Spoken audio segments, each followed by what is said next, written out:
2, 1. Good evening and welcome to the Select Board meeting for March 6th. We'll begin with the Pledge of Allegiance. I pledge allegiance to the flag of the United States of America and to the republic for which it stands, one nation, under God, indivisible, with liberty and justice for all. Stephen, do you have any announcements? There's going to be a little bit of inclement weather tonight, so we will have 50-50 chance of sleet, so we will have a salting crew out to pre-treat, and it's actually a good reminder because I know I've been getting asked about the snow and ice deficit for town meeting, and we've had a lot of those kind of freezing rain, or it starts as rain and it freezes overnight, and so we do a lot of pre-treating, which is we use a lot of salt and overtime to do that, so when people so if people are watching, they understand that the snow and ice budget isn't just when we drop the plows, it's pre-treating as well. Thank you. Anyone else have announcements? No? Resident or select board comment? Oh, we'll go right into Select Board comment, Okay, sure. good. Mm-hmm. I'd like to make a comment. Okay. Last week I made a reference, somewhat in jest, somewhat seriously, that we were debating an issue, and I said if I wanted a warm fuzzy, I'd go get a puppy. The next morning, one of our fine citizens of our community delivered a puppy to my house. It's right here in front of me. I've enjoyed a lot of humor this week with that. Yeah, I just brought it to this one meeting, and it'll never be back at the meeting. I do thank the citizen, and especially thank the citizens for watching our meetings and picking up sometimes and adding a little humor to the excitement we have up here. So thank you very much, and I appreciate you watching.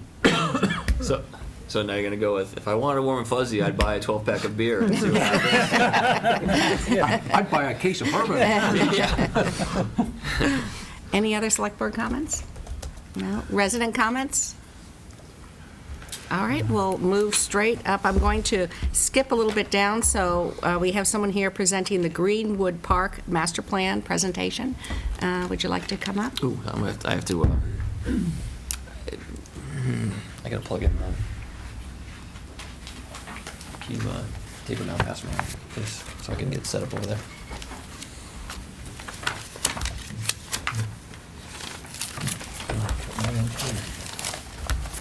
You Marco, hit the power button on the remote.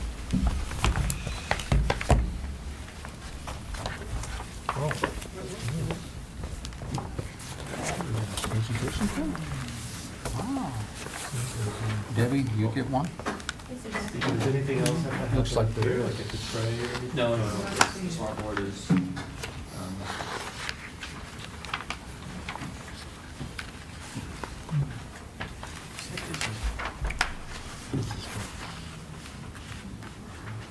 This is amazing shit.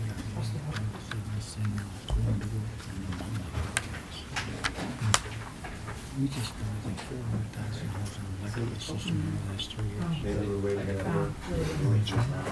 So I'll stick this up here.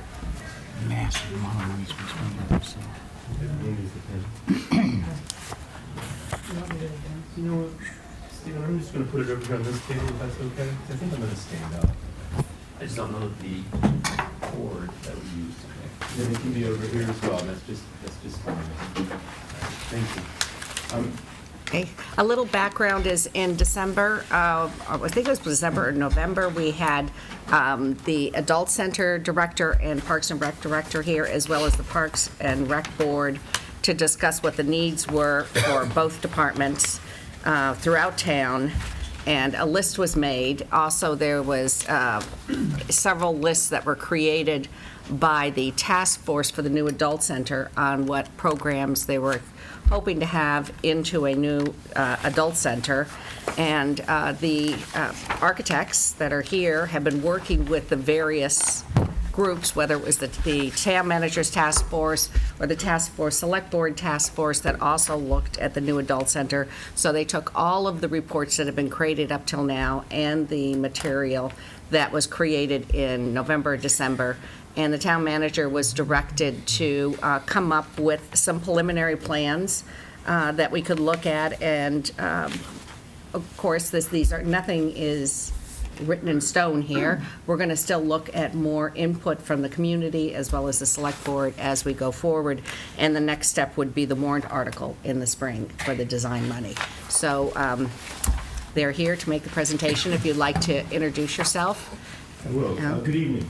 My name is Marco Crescentini. I'm an architect with Dietz and Company, and this is Carrie Dietz.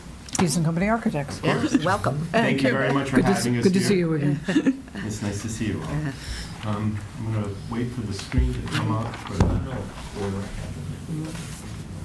We can start. I was going to start with the existing conditions plan.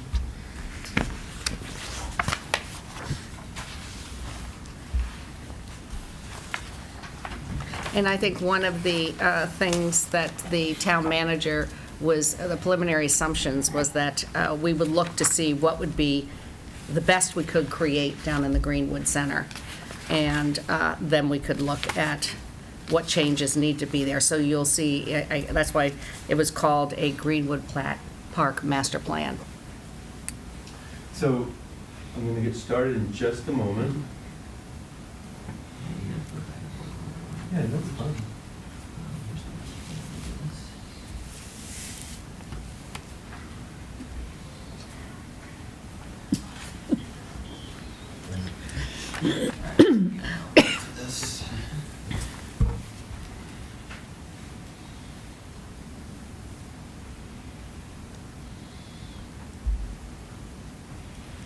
Ta-da.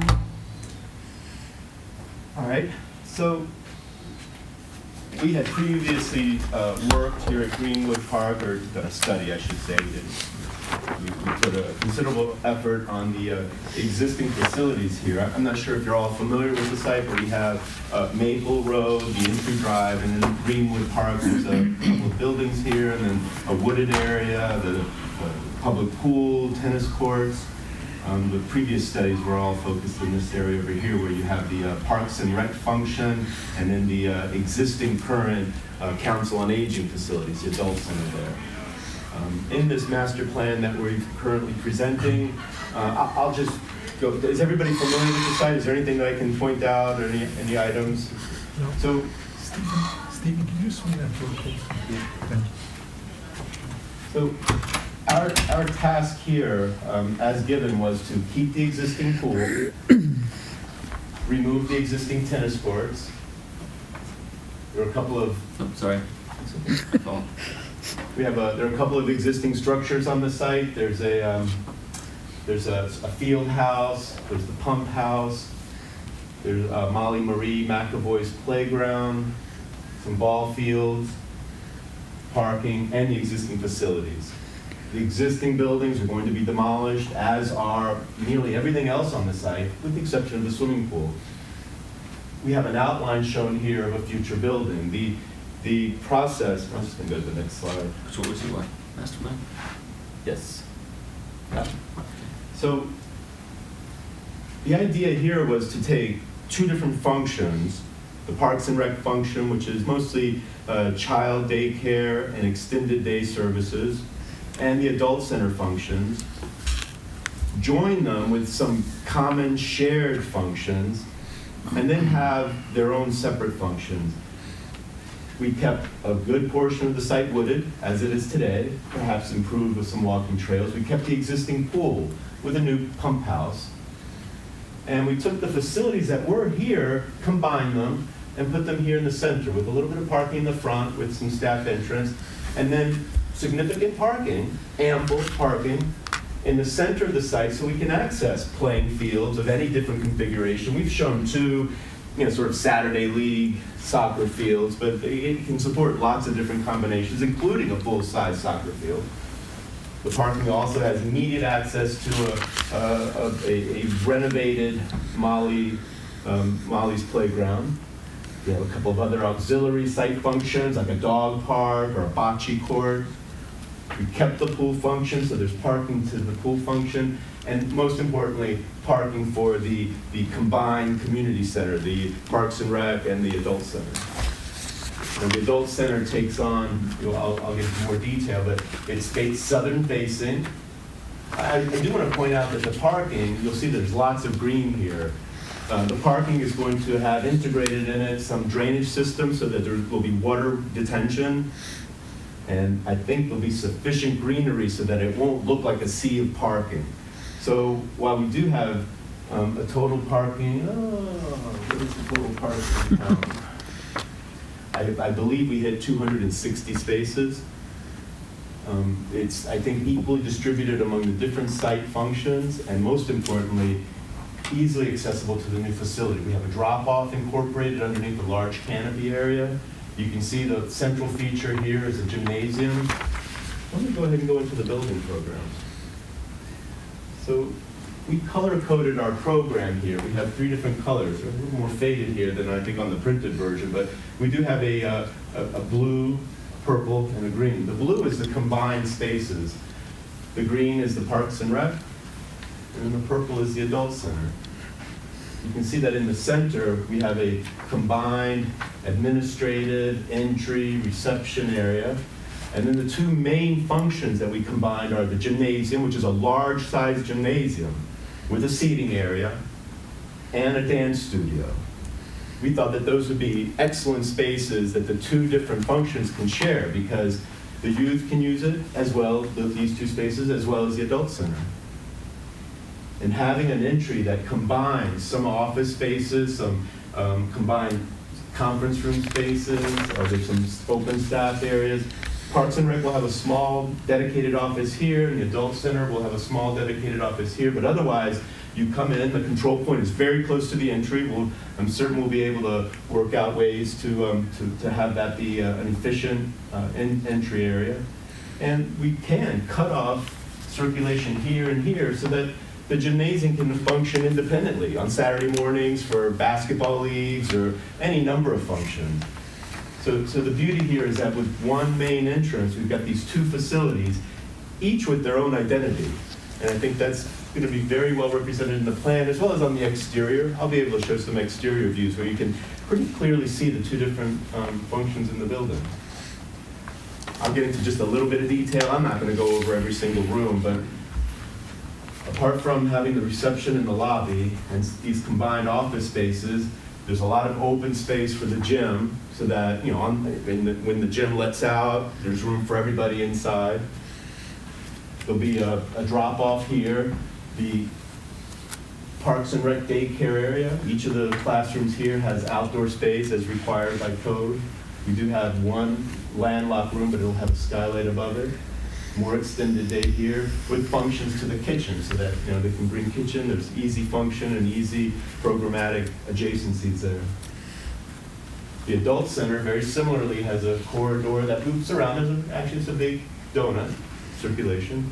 And the adult facility is, the main part is a multi-purpose room, but we also have a very nice lounge cafe area, access to an outdoor patio area, and then some of the more independent functions, the arts and crafts, the fitness facilities. I think that's all I'm going to say right now, unless anybody wants to get into more detail. I'll go to some of the exterior views. So this is a view looking northwest, where you can see the drop-off. You know, the entry canopy, the covering is a little, maybe, first of all, this is conceptual design. It's not schematic design. It's not design development. These are just mostly accentuated building volumes for right now. But it's nice because you can see the volume of the gym. You can see the volume of the multi-purpose room in the senior center. Lots of room for photovoltaics, should we want to incorporate them.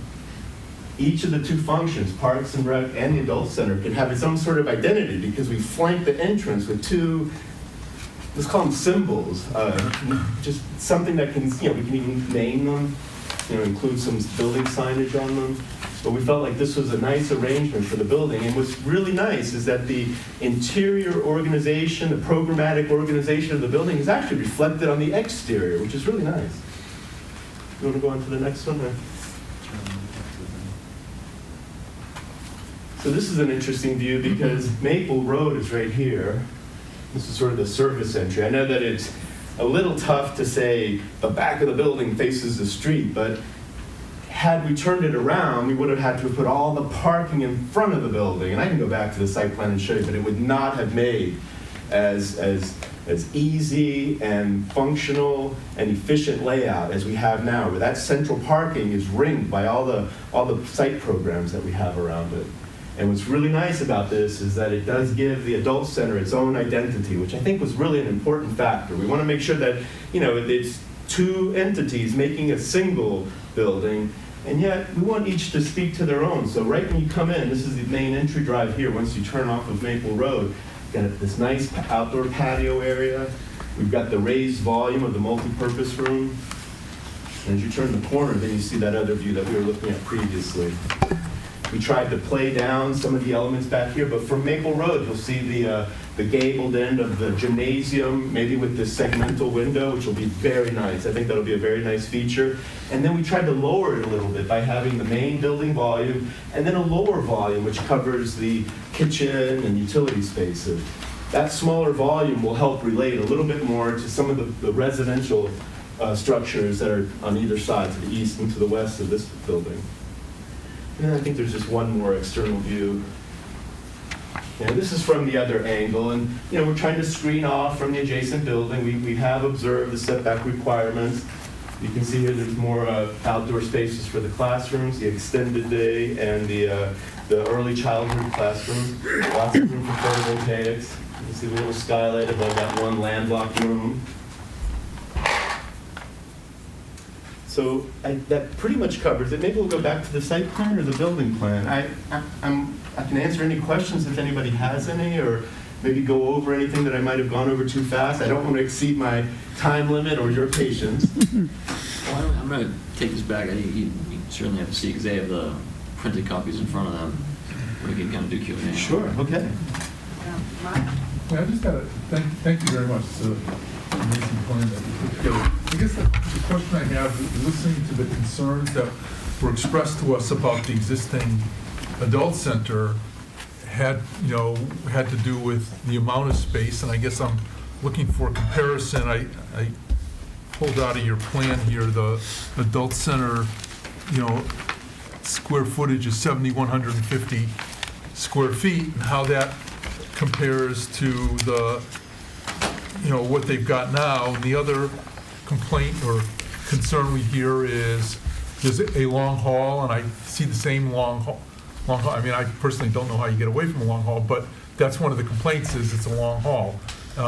And also insufficient amount of programming space. And in your proposal, I saw a multi-purpose room, activities room, but not a, and I guess there's a removable wall or screening in the multi-purpose room that can cut it in half. I liken that, I guess, to the current media room that we've got, or whatever the Michelman room that we've done. So my question is, what kind of comparisons did you look at in terms of those issues of number of square feet, number of specific meeting rooms, and how does this compare to the adult center, I guess, So, to the others?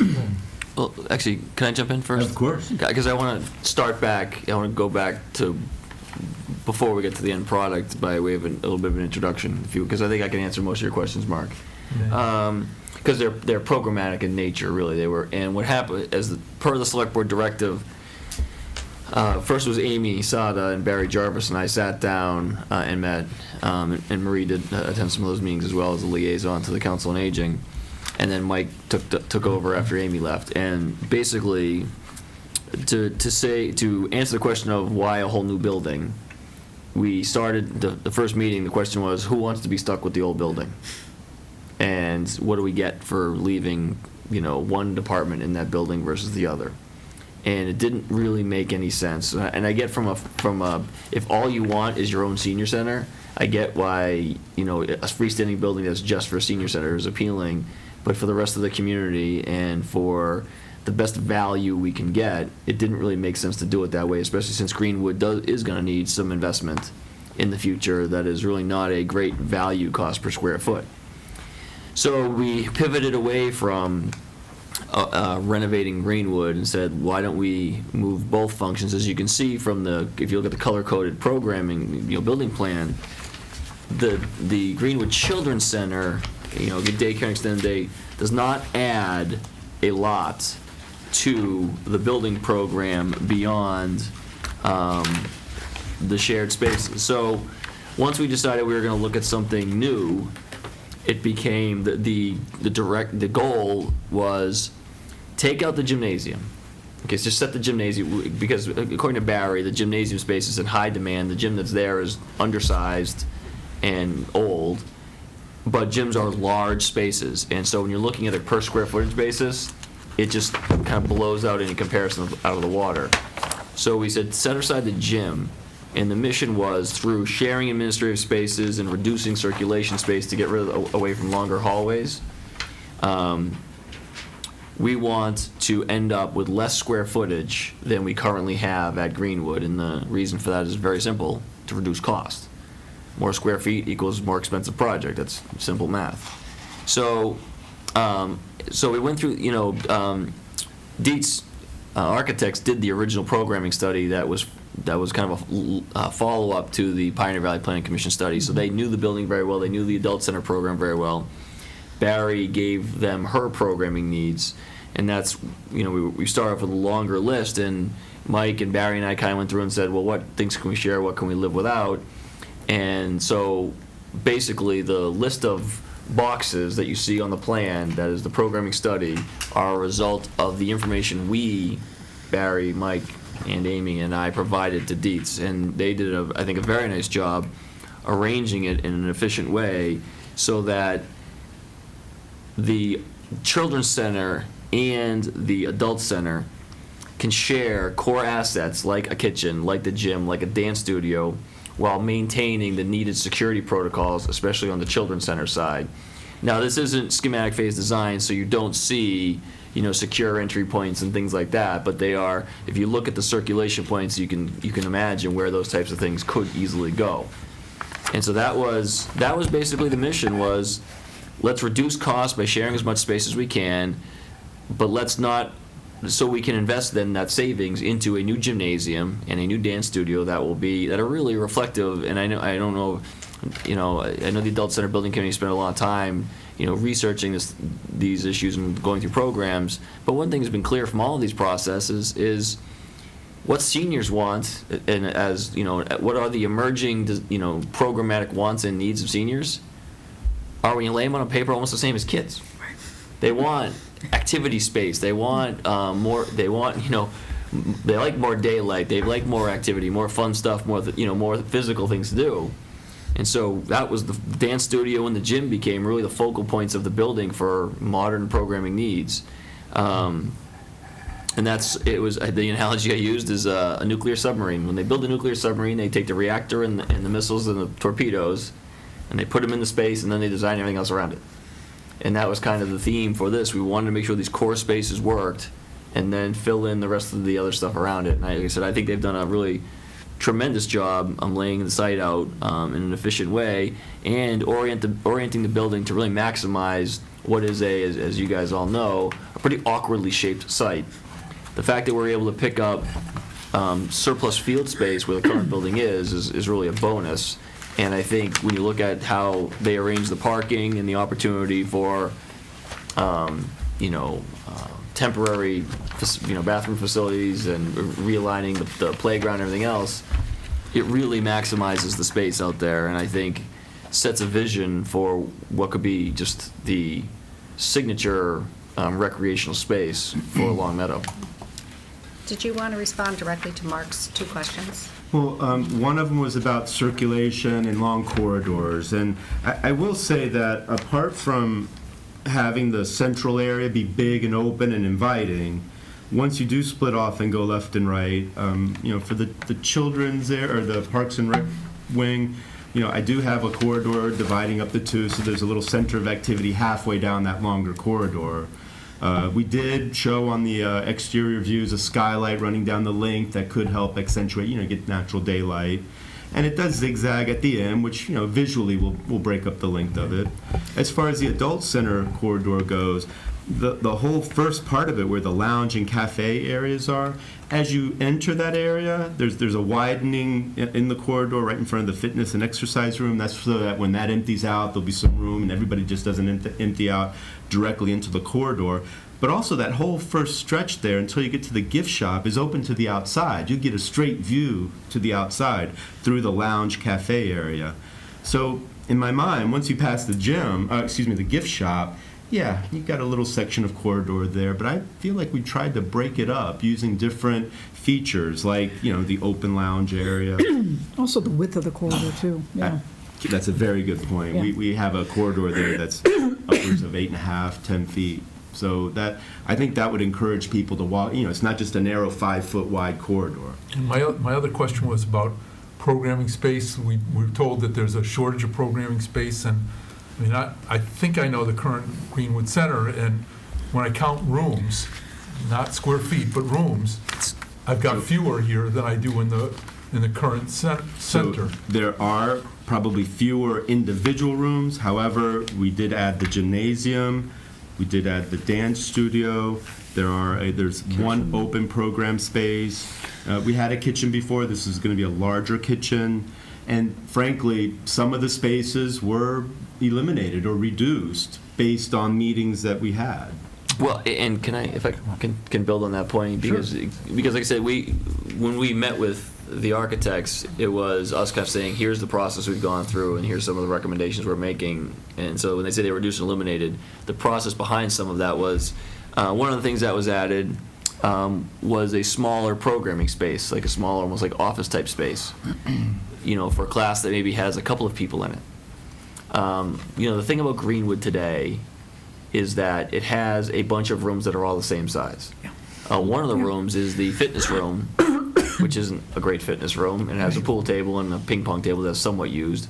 Well, if you envision the ping pong or the pool table potentially going into the lounge cafe, and then the dedicated fitness center, so that's one of the rooms.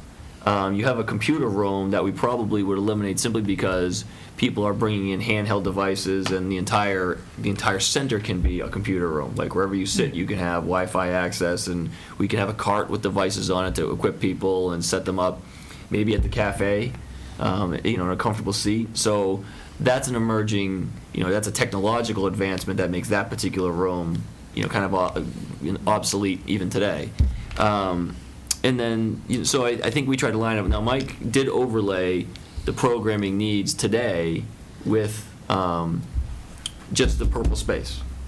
And he said, and I think it's 99% of what we do today, but in the 1% is kind of overflow stuff sometimes, can be accommodated in what we have here. And we have dance studio and gym to also expand program offerings too. And that's the big thing. Richard? Yeah, I come back with Mark's comment. That was the first thing that struck me, is that this seems almost counterproductive to what we were, nothing wrong with the design. It's counterproductive what we were hearing from the senior community. Because this does look like, has anybody on the senior community reviewed this? No. Not yet, no one has. Okay. This is the select board. Okay, I had another question too. I know I was gone for an extended period of time. It seemed to me that a lot of scope creep took place on this project. Was that something that was brought back to the board? Because in my recollection when I left, is that we had authorized expansion of the site over where the tennis courts were for a senior center.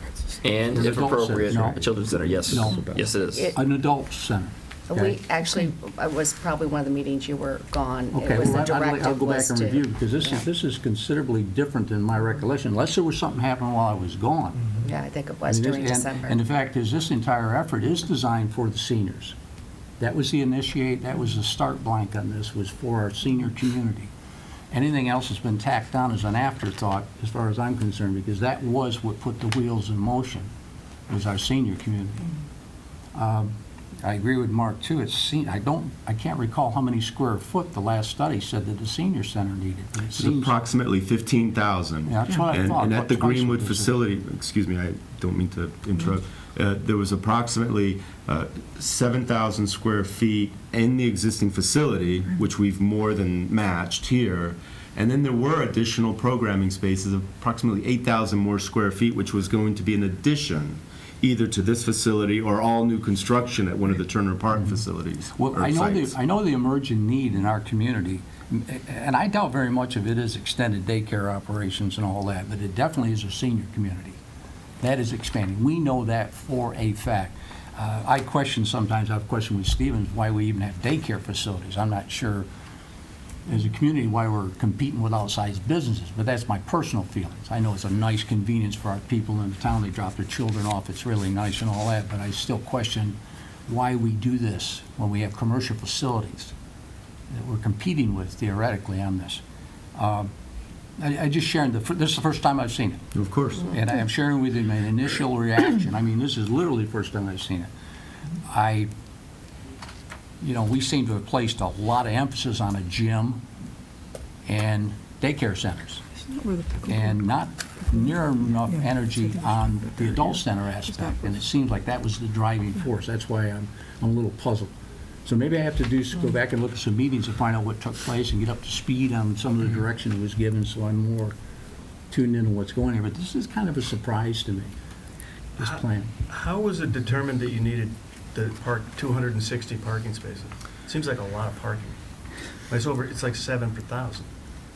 Well, the parking spaces are maximized in the area that we had. If we want to reduce the number of parking, that's a nice problem to have. Yeah. Much prefer that to not having enough.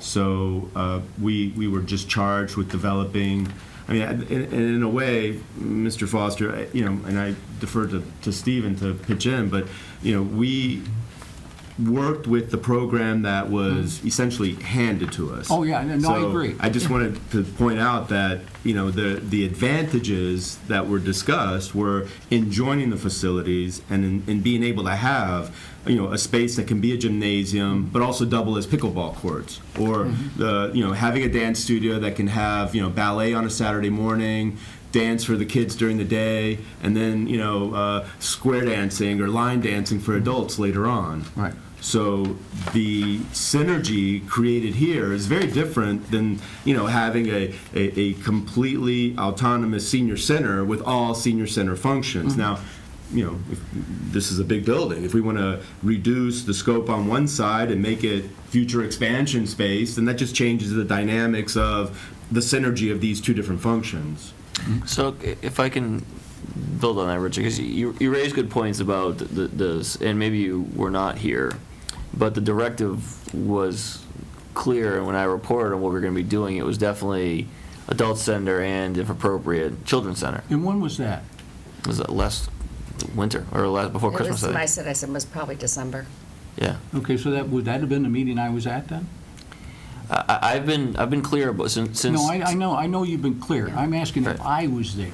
I don't I'm the know. one I that's don't confused. Nobody else in the remember. room's confused except me. Yeah, Right. no one, I don't remember if So, you were there. I'm the only, I took a Were vacation, I'm you, confused. were you there when Parks and Rec attended the meeting with us? I don't know, Marie. I know the last thing they had was a charge that we were just gonna go to the senior center. Well, I think And you that would have had- remembered if Parks and Rec No. was they were sitting up here with us. Oh, no, I wasn't here Oh, then. yeah, they were sitting with us at the table. Oh, no. And Okay, so it I was missed the meeting. Yeah, so we were talking about needs, and when we did the discussion about the directive, I think I had said, even when the motion was made, to make sure to include and children's center. Yeah. The key thing about the children's, yes, Dan, I mean, we do analyze whether or not we should be in the childcare business. Currently, it does well. It does, return money to the general fund, which is a nice thing to have, which will, in the future, then make it offset some of the cost of the town. The other part that we didn't talk about is that the Parks and Rec Department needs to be there for the summer camps. The summer camps are our business where that is an amenity that we offer that is extremely popular, and I don't see us getting out of that business anytime soon. And so you need to have a Parks and Rec facility that can accommodate the camps, and that would be what we're looking at here, would be a tremendous enhancement to that effort. And I go back to my original point, and what I really couldn't figure out a great answer to is, how do you leave behind one department in that building that's going to require a significant investment? So if it just didn't seem to be a great bang for the buck to leave either the adult center or the children's center in the existing building that's going to need millions of dollars of upgrades at some point in time, and then build a new facility that couldn't accommodate expansion. So that was the thought process. And I totally agree with what you're saying, Stephen. You know me, I don't disagree with this. Mm-hmm. I guess the sad part is if you've been on the board for 6 years and you've been capital for 3 years, you start to remember. And that really is a curse, because I know that there was a major justification to put $200,000 or $300,000 worth of special electrical equipment in that building, because it was going to be the secondary command center. And at that point, I even questioned, I said, what is your plan? And it wasn't. It was like, this is the plan. This is it. It's never going to change. 2 years, 3 years later, it's totally gone. Well, actually, and we didn't put that in. Yes, we did. Oh, yeah. The Yes, we did. generator became a No, not the mobile generator, generator. the electrical Yeah. system. There's 1,000 amp electrical service over there in that building, and it's like 2 years old. And that's the problem with having a memory. Seriously. And not I'm not having a blaming building. you, and I'm not blaming you. You guys have done a great job. Stephen, you're doing a great job. That's not it. It's the fact is, we have screamed and raised hell for the last several years that where's the master planning? This is direct evidence of master planning. But it's just a little bit late, so maybe we got to get over the wounds that are going to be there as we move into the, quote, 21st century, which we seem to be trying to do. So just put up with me as I vent a little bit of this anxiety, because I had the anxiety when we did some of these other things, because they were without base. They were kind of knee-jerk things that had a lot of political savvy and a lot of political drive, and they happened. And they should have been taken to the next move and the next one and the next one after that, because we, like you, would have backed off and said, no, we're not doing that because it doesn't fit a master plan. So, the electrical thing was before my time. Yeah, you skip on that one. Yeah, but the point we've done, but since I've been here, via citizens petition, we've done a walking trail. We've done the kitchen, which we had to do because they weren't going to allow us to continue to serve meals. And your trail's going to be bulldozed now. Well, That was Actually, 75,000. he talked about incorporating some of that. Yeah, incorporating some of the around trail, it. yeah. Yeah, some of Okay. the trail. I agree with you. I think what you have to bear in mind is this only became a select board project after Pioneer Valley Planning Commission did a feasibility study by a citizens petition.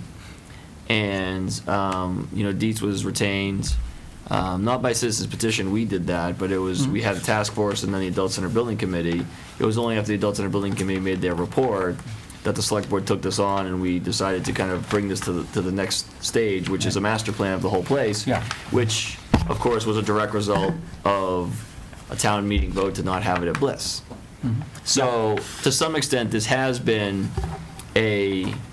we find ourselves here with this master plan of Greenwood really in response to feedback we've gotten from the community. So I hear you, but even when we were doing the kitchen, it never even occurred to us that we'd be doing something like this. It did me.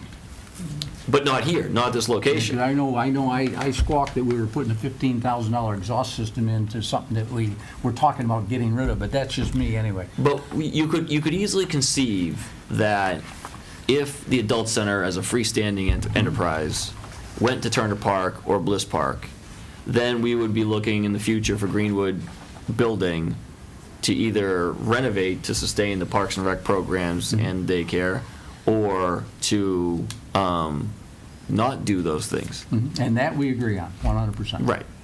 That was coming. That was Once coming. once I the guess I'm site- talking about the actions that took place just beyond when you got here. Right, but even That's one of the since I've been here, we were looking at Bliss Park. The Adult Center Building Committee felt strongly that was the place. Town meeting felt differently. We talked about Turner Park. We looked at that for a while. They did several options. I mean, we looked at every conceivable site. The community said this is where we want it. What was that, the fall town meeting?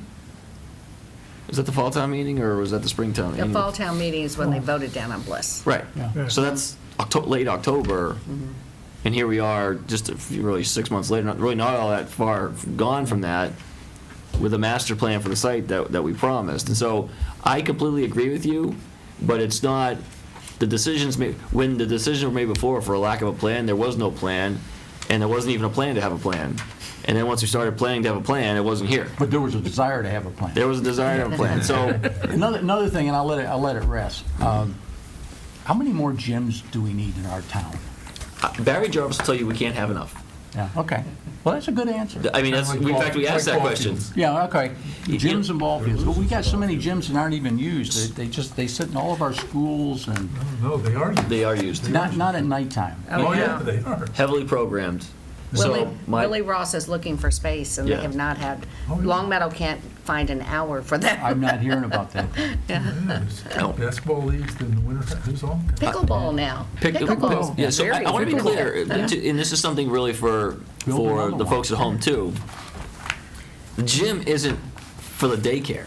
Right. The daycare, or the children's center, Barry would kill me if I just called it daycare. The children's center. The gym is for pickleball, and one of the things is you can have one pickleball match going at a time in the current gym because of its dimensions. This is designed so you could have two going crossways. And Mike will tell you that you could have pickleball 7 days a week, 12 hours a day, if we would allow them to have the space. What about our, you going to just shut down the tennis courts? The two courts? Yeah. I mean, they're mostly used for pickleball. I mean, that's. Well, they're that- used for tennis too. It's not. Occasionally, yeah. Yeah, it's not fair just to say they're out. I mean, the problem with those tennis courts is that they're getting to the stage that these were before we replaced them, and now that we know how much it costs to replace tennis courts, it's a much better value to invest the money into I'm the sure the gymnasium. public doesn't agree with you. They'll just raise their hand and vote yes, but. Yeah. Well, the other thing is, this is an indoors facility, and there are people who like to play outdoors, and Yeah. and losing an outdoor, I'll call blacktop facility, I think is a. And you folks It's understand, concerning this to some discussion people. has nothing to do No, whatsoever we with. get it. yeah, We're not taking it personally, don't worry. No, this is internal discussion. I just need to No, go. it's actually useful for us to hear this Actually, discussion. if we could so. just, I'd like to just Tom? say something, because I know you guys could probably talk all night. So. No, go ahead, Tom. Pretty simple things. On the roof, I take it that there's space for, to collect electricity, right? Is that some? Yeah, I mean, that's one of the reasons of the that, green- you know, some of the designs that we did, absolutely. Yeah, okay. Yeah, there's Solar approximately collectors. 3,500 square feet of space available. We could certainly find more. That was not a directive that was given to us, but that's a okay. smart move to do. Yeah. And you show, you know, restrooms here, but is there any going to be locker room? If you have a gym, if you have pickleball, is there a need for showering facilities? Locker I don't rooms were know. not a part of the program spaces that we discussed. We do have a couple of different types of restrooms. We have restrooms next to the left of the lobby space. We have the larger men's and women's rooms, our standard multi-unit bathrooms.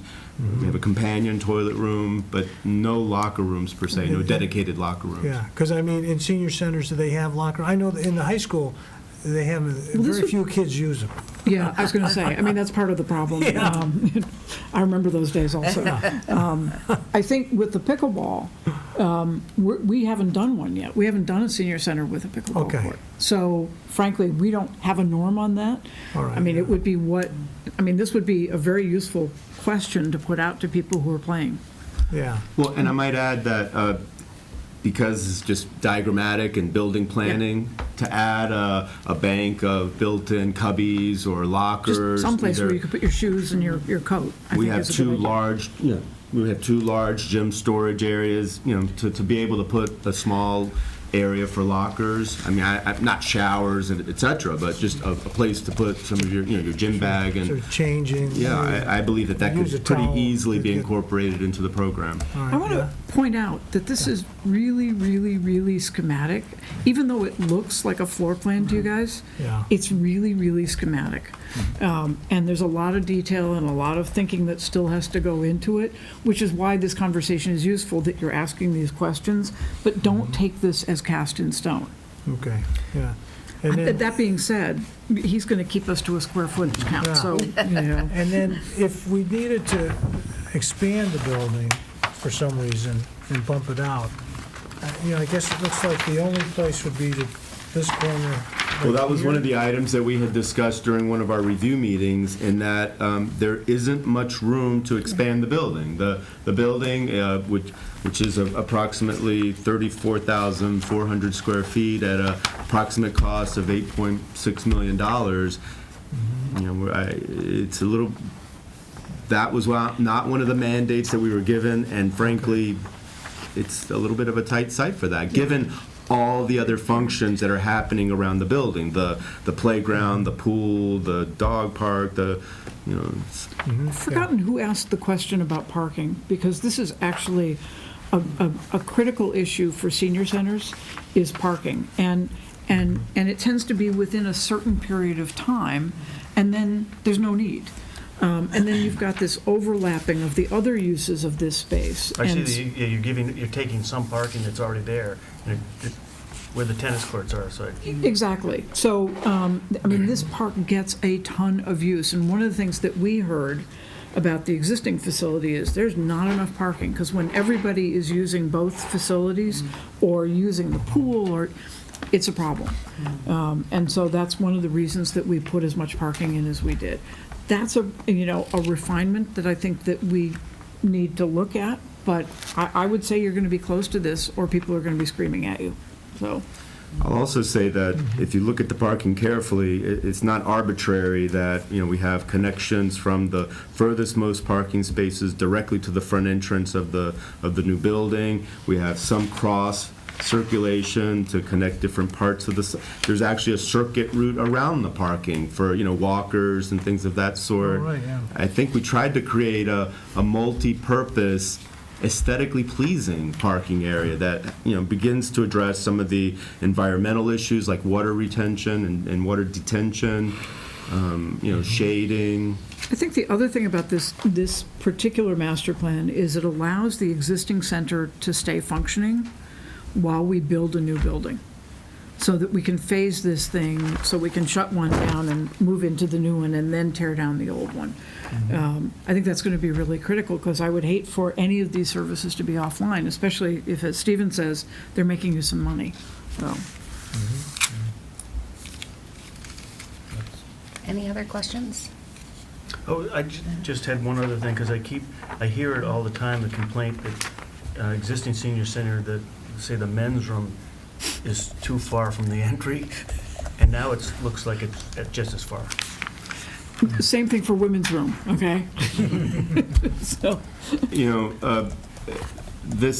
This really is a plan diagram based on a program. So if you took the program and made little boxes and cut them out and laid them all out on a piece of paper, like maybe people have done, we do it, but we do it on the computer, and we group them in with more strategy.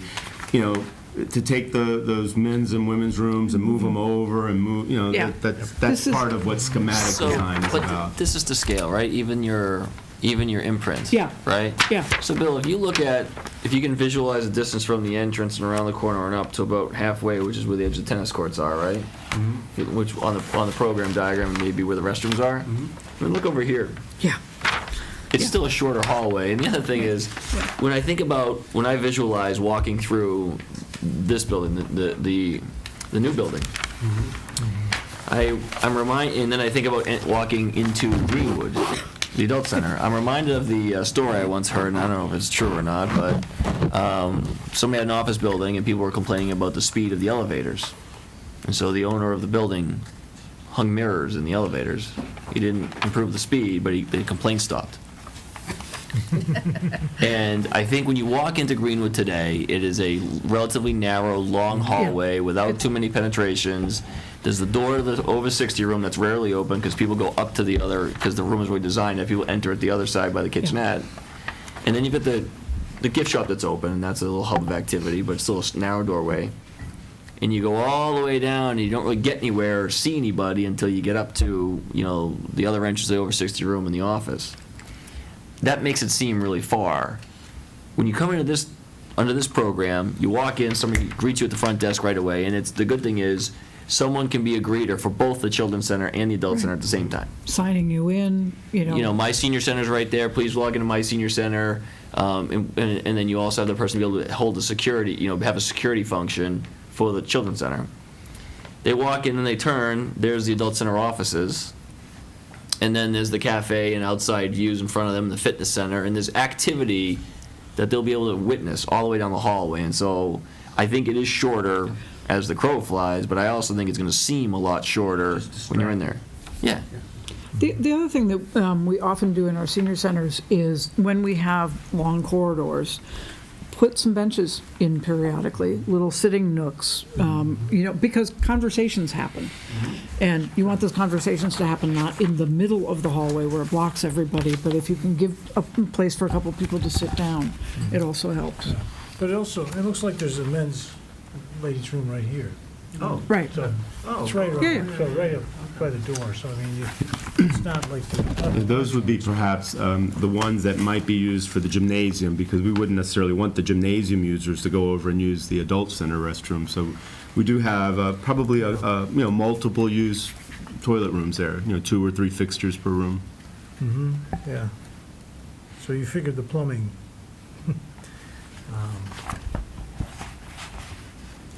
And, I didn't point this out, but if I may, even the covered drop-off area, the fenestrated lobby, those little alcoves where you can wait and watch for your ride, or wait and look for the van who's going to pick you up and take you to some destination, that center area there, to the left and to the right of the entry, I think is going to become a very active and vital hub of the building. Very different from walking into the existing facility where it's just, there you are with the corridor. Yeah. So I believe that there are lots of spaces in that lobby space. And by the way, the circulation and mechanical spaces, we had a factor. A lot of times people use a factor to calculate what's a good square footage for that. And we actually came underneath our factor for circulation, despite the connectivity that we have with our circular circulation that is able to connect the front of the building to the back, and the different functions for the the pantry and the receiving and utilitarian spaces. The one thing I didn't say is that there's a small space called mechanical access. That would be an alternating tread stair or ship's ladder type device that would get you up to an equipment platform that would be above the seating area for the gymnasium. So Even though we haven't designed this building. I tell you, it's hard to move around little hard to- blocks. it's hard to and stop not an think architect. through all these little other items. I think the two things that everyone's brought up are things that have been discussed and concerns, the length of the hallway, which, as you said, is substantially shorter than what's there now. But also the use of the rooms. We have rooms there, but they have like 5 or 6 people in a program. Right. And so we were trying to, we mentioned to you that you have to think about how we can deal with 5 programs occurring at the same time with only 5 or 6 people. And the patio use, the lounge cafe, they said could have several programs, a couple of programs occurring in crafts and arts, depending on how you set the room up. The existing facility has, 6, 7 rooms that are all 28 by 30 feet. About the size of this room, Yeah, it's a probably. classroom, yeah. And it could have, one table with 4 people playing bridge, or it could have, 20 people doing exercise. It's not a very efficient way to organize space inside a facility like that. So we tried to have spaces that, could be more reflective of, what they're being used for. It could be that, fitness and exercise might be more of a dedicated space, perhaps Yeah. because of the equipment, but And the flooring. that's true. Yeah. But an activities, arts and crafts room, that It can could, be a lot of different things. you would have something like this, you'd have a sink and storage spaces and things like that. But, here we are having a meeting in a space that could easily be, other functions. And I guess the other concern is when you program so closely is who gets the dance studio when. So that will become a battle Not of our the job. programs. Right. But it would be interesting to see all the different types of activities that would be able to happen, when you look at, from line dancing and perhaps yoga classes and where Tai they Chi. could be. Tai Chi in the gym, could fill it up. I suppose, we could go back. I'm not saying this is the right plan. This was just our best effort, based on the information we've collected through many, many hours of work that volunteers have spent on this. And, people who look at this may not think it looks like what they thought it should be, but their ideas and their feedback of what they wanted were very much a part of our discussions. And how do we accommodate what those people want, even if it doesn't look exactly like they want to? If we wanted to master plan the site to give everybody what they want, well, if money's no object, we could probably do that. But And we'd be happy to do that. yeah. But we try to I think, the team that was involved in doing this really tried to be as efficient as possible where we could find efficiencies and still meet the core programmatic and activities goals of both the Adult Center and the Children's Center, while maintaining security protocols for the Children's Center, because that's a big issue, and I don't want to undersell that. Get the best bang for the buck, and have something that meets needs beyond Greenwood Center, community needs, like additional field space, like more gym space or better gym space. And this was our best stab at it. So Stephen, where do we go from here? What do you foresee as the next steps? Because, I mean, clearly, as Richard said, we're seeing this now for 25 minutes or 30 minutes. Clearly, our comments on this aren't appropriate. We haven't seen it. We really don't understand it that well. Right. But there's got to be some review of either this conceptually or this in detail, So I would think. Yes. But where do we go? And whose comments do we want to listen to? So Or solicit? only mine. So, in all sincerity, we are proposing an additional appropriation to continue this process. I think, if you ask me what I think the next steps are, I would say we would, obviously have maybe an internal discussion in greater depth of what we want to see.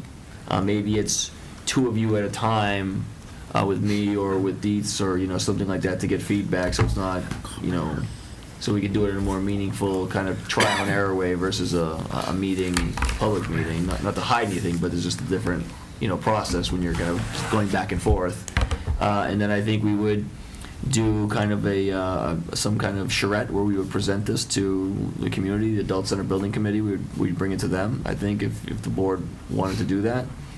And, tell them our ideas. We would certainly be presenting the article at town meeting for additional funds, so we can capitalize that process and keep the design moving forward based on the feedback. And if the feedback is scrap it all and just renovate Greenwood, then we still ask for the same appropriation to start to design that process, to initiate the design of that process. But that's the big thing is, having town meeting giving us another appropriation to continue the design work, to get to schematic phase design and do some, deeper analysis of this and decide, what does the community want? What makes sense for the whole town, not just the senior community and the daycare community, the children's center community, but what makes sense for the entire town and what's our best value proposition. I appreciate your comments. I don't know who can tell you what the community wants. People will tell you what they want, but I don't know who will tell you what the community wants. And I don't know how ultimately, other than through our town meeting process, we're going to balance whether we hit what the community wants. And ultimately, if this becomes a debt exclusion payment process, which I think it has to based on where we're going, we're going to find out at a town election whether we hit what the community wanted. And my concern is, if we don't get it right, we don't get a second round at it. Well, I think... Or if we do, it's going to be like the DPW. You'll see it 20 years from now. Well, I think in this one, there's going to be a more flexibility in that regard. There is always going to be competition for dollars, but I do think there is a philanthropic component that hasn't really gotten started because we haven't really given people the tools they need to go raise money for this. I think that's something to get started. And Mark, we're not going to get, the best we can hope for is some kind of consensus. And I think when you say, what they want, I think it's this group here that has to, make some tough decisions about what the priorities are going to be. And maybe this is something we then turn over to the Permanent Building Committee to take it to the next step. And they can, get involved with, meeting with the Adult Center Building Committee members and generating some community feedback and support. But like the DPW design, we're going to have to go through and just have the right people at the table to make good judgments. But if we keep saying we're not going to support a site, we're not going to support a building unless it's the perfect building, then you're right, we're never going to get there. I think we're at the early stages. As you said, this is not really it's just a preliminary design. And I think it's worth it to put up on the website so the people can look at it and review it. I think a presentation to the Adult Building Committee, I think, is definitely appropriate to get their input on where it's going. And it would be nice if Dietz could be there, because you've worked with them up till now. And then to hear back from the Adult Building Committee, the COA, Parks and Rec Board should also have a chance to really review this, think about it. Right, exactly. And especially when we're talking about the field space, I'm sure the soccer leagues are going to have something to say.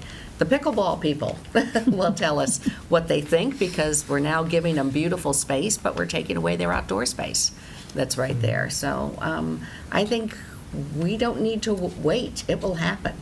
If we present it, we will start getting opinions coming back and some suggestions. Then I would suggest then, instead of doing that on an ad hoc basis, I would suggest then we do, it doesn't necessarily need to happen before town meeting, because part of the appropriation could be used to finance it, but have a community-wide charrette on this project. I think And have those are everybody in the room wonderful. at the same time. I mean, if you want to talk, if you talk to the Parks Board, they're going to be very specific about their needs at the expense of all others. If you talk to the Adult Center Building Committee, they're going to be very specific about their needs at the expense of all others.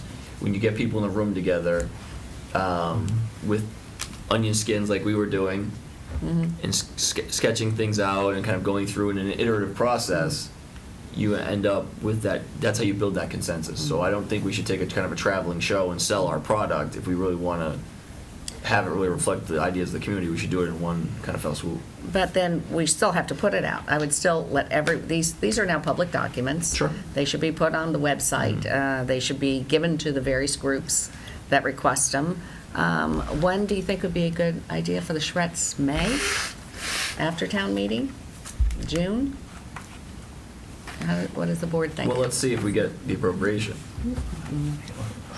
Yeah, but even if we get the appropriation, I would say we could still do it by the end of May, beginning of June. Do we need a facilitator? Do we need to hire a facilitator for charrettes? We can facilitate. Oh, you can? Usually, Okay. usually the designer can do does it, that. okay. And so there is a cost to do it, Yeah, which is why I think it will require some planning too. right. And it really is no sense, there's no need to rush it. Usually it's 60 days or so lead time, advertising, working with the local media, things that you want to get, you want also, then you're going to get in the summertime. Yeah, that's what worries me. Yeah, I don't, because we want May or to move the June. design a little, May or June would be. yeah. Okay. So, we can- well, we let's can try look to shoot at, for that. well, we'll aim for end of May, beginning of June, and then we'll see what people's response are when, now, I know you said there was a real difficulty sending this electronically. They're huge files. Yeah, I can, can you post them on the website? we can post them on the Yeah. website. It's hard for people to open them. I can scan these paper copies, which No. shrink the size. No, don't do that. Please Yeah. don't do that. Oh, what is your You know, recommendation? I'll say that the JPEG files were much smaller than the PDF files. Okay. The PDF files, however, print better. Yes, And it should not be printed any smaller than 11 by 17, but you can't read it. if your website seems like it would accept JPEGs, then Yeah, we can, and we can put it on the website. People can do the save pictures from the website. And then we could give this to the Adult Building Committee and the Parks and Rec, so that they could have the paper copies too. And then we'll see what the response, but if we did need to expand the building at all, it has to go into the parking area? Or there's some space behind the building, where would you? I think this is part of the discussion that I think is great to have at a charrette. What are our goals? Okay, What's first, what's second, what's third? And then you start to play with the push-pull. okay, Because this master plan is a reflection of pushing and pulling and setting priorities. okay. And, let's say we don't have two soccer fields.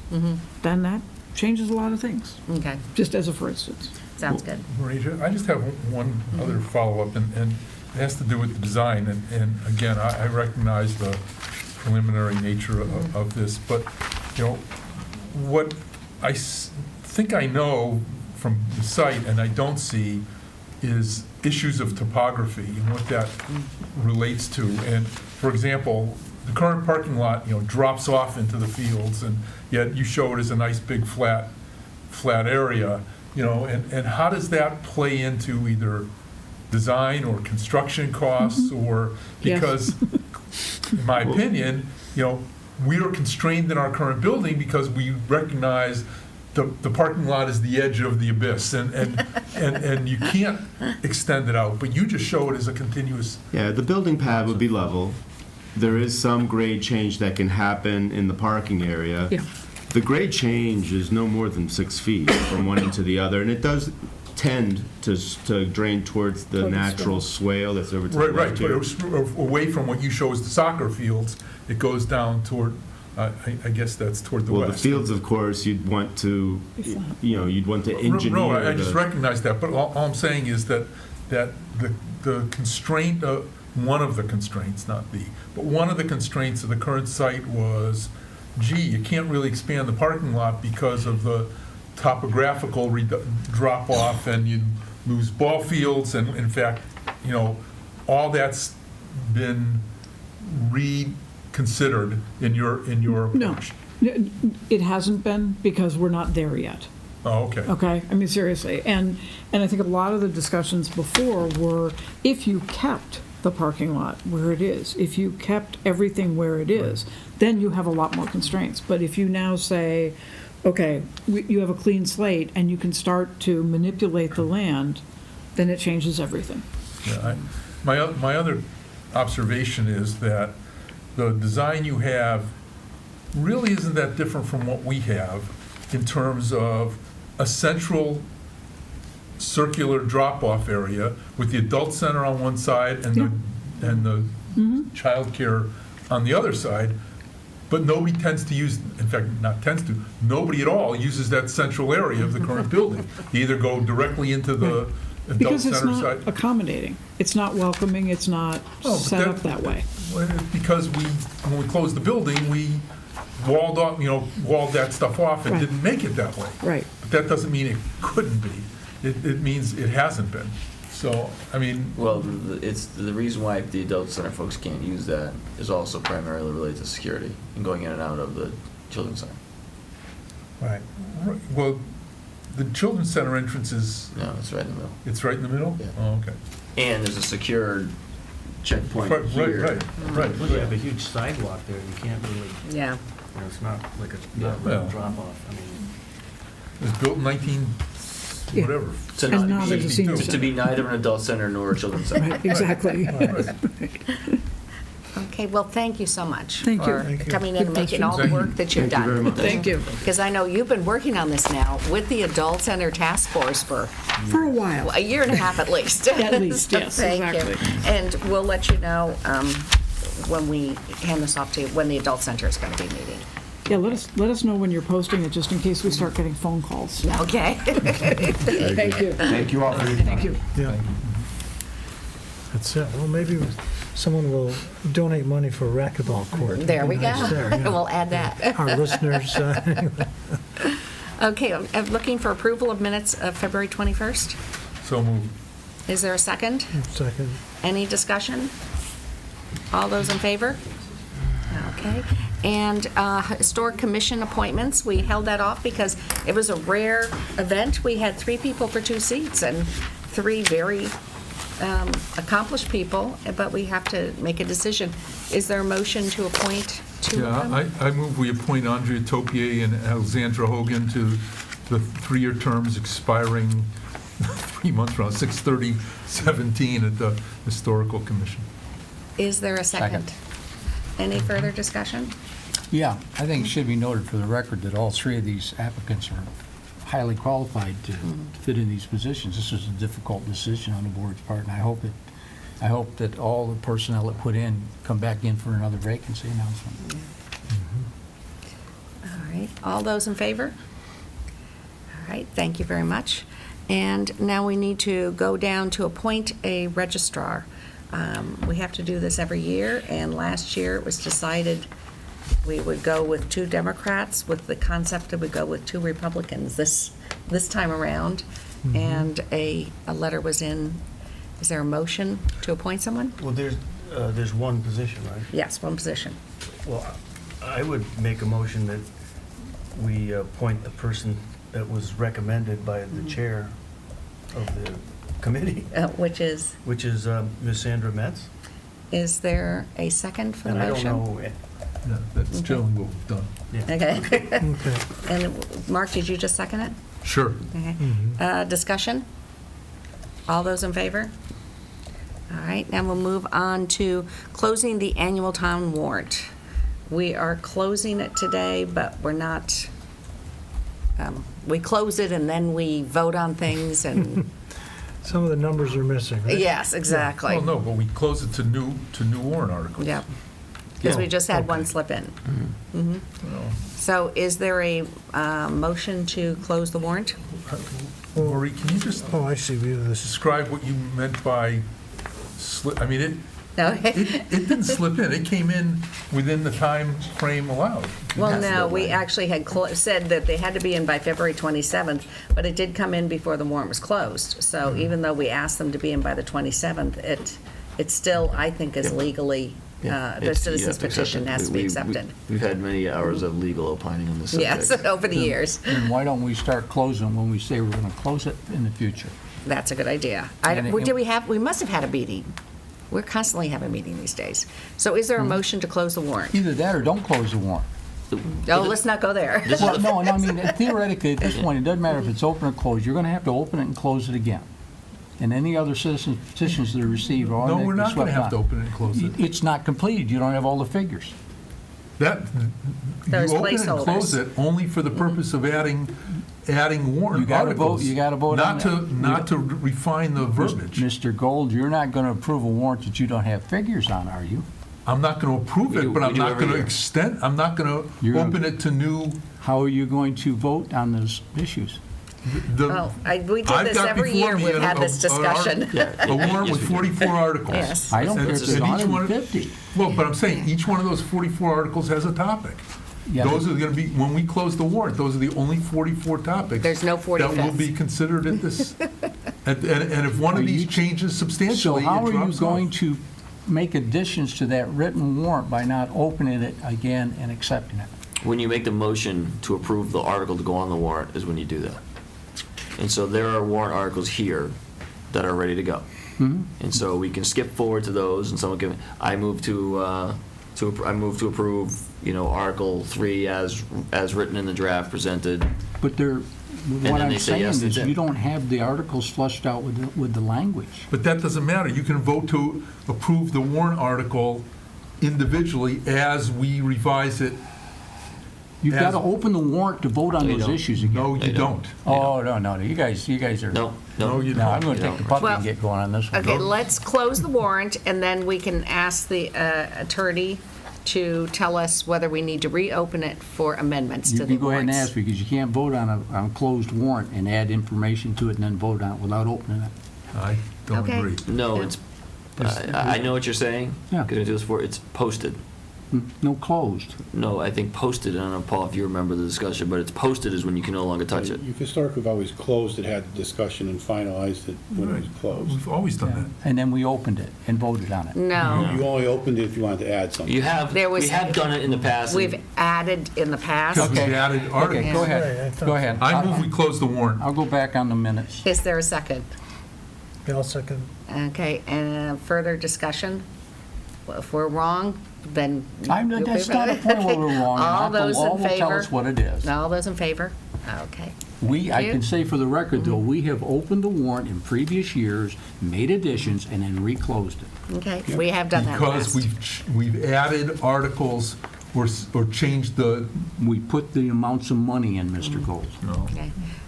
We We don't, will, we shouldn't need to open the warrant to Okay. put in Okay.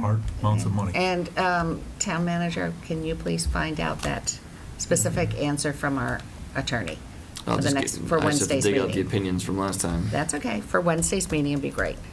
And now, we'll just go ahead before, do you want to do town manager's report, or do you want to go straight to the budget? I don't have a report.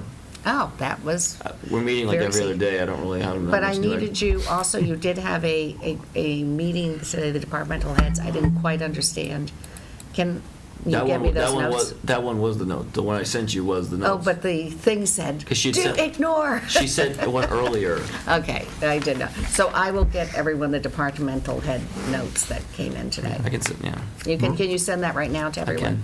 That would be Maria, good. 2 meetings ago, we went through some of the warrant articles. Yes. Did you go through the rest of them at the last meeting? No, we No. only went through the diff and, what was the other one we went through? Well, there were a few that had recommended changes to the explanations, that, like, the OPEB was one that you folks had discussed, and made recommendations, they changed some wording on the explanation. Yeah, Again, I'm only thinking of the ones that I submitted, unfortunately. There was also some changes to another one that I had submitted.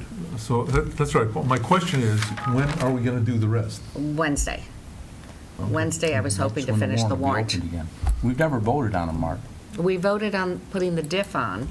Yeah, we You didn't- voted we to didn't direct me vote to on- prepare the language. Okay, We did not vote on all the articles. no. No. No, But we're going to missing. work on that on We'll discuss this later, Wednesday. but we have closed the warrant Yeah. and then voted to approve articles after the warrant's closed. But you can't Historically, we've done that. Yeah, okay. We'll just go straight to the budget That's fine. presentation. I was just gonna say that I will input some of those numbers that are missing at this point in time, since they are now more readily available. And some numbers that are printed already on here are gonna change, like the snow and ice removal. There's been an update to that So number. if you could get that to us as soon as possible, Yeah, because well, we're I'll going give it to to, Deb tomorrow, and it'll be recirculated Perfect. with a certain few updates. because it's a short meeting, but I'm hoping to get the warrant done at that meeting. It's already done. Like your attitude. So you want to give us the budget presentation, Stephen and Paul, or is it just going to be Paul? We're not going to vote on warrant articles tonight? No, you don't. We You don't, no. I didn't have that down as, Oh, okay. we just have closed the Okay, got it. town meeting warrant. I thought we were going to vote on stuff. I thought we had to vote on the rest of them. The rest of them, if you don't want. We haven't let's voted do- on any. We Okay. haven't voted- my- Yeah, my we point- have not voted on So any, yes. My point, and this is. Well, let's do the budget presentation, Well, and then hang we on. can go to the warrant Well, hang on just one articles, second. yes. I'll defer, I will, of course, defer to the chair, who is responsible for the agenda and running the meeting. But my thought was, there are 44 articles. Even if we discussed none of them, motion, second, vote, you're talking, maybe call it a minute each. You're 45 minutes to run through this thing with no discussion. So if we can kind of pick off some, now, we discussed a lot of them before with the intent of being able to vote them because Right. questions have been answered on probably 2/3 of these things are probably ready to go. CPA can all be voted on, they're just pass-throughs, things like that. So I thought we were just gonna kind of skip around the warrant and not go in order like we traditionally do. This is we're taking a new approach to this and kind of go through that stuff, but if you don't want to, I'm fine. We can do that, but first, I want to get the presentation done of the budget. And then, if we still have time, we want to go back, we'll start voting in warrant articles. Okay, sure. But I'm not sure what's going to happen with the budget presentation, so I'd like to get that definitely done tonight. This year, I don't have a PowerPoint for you, I'll be honest with you.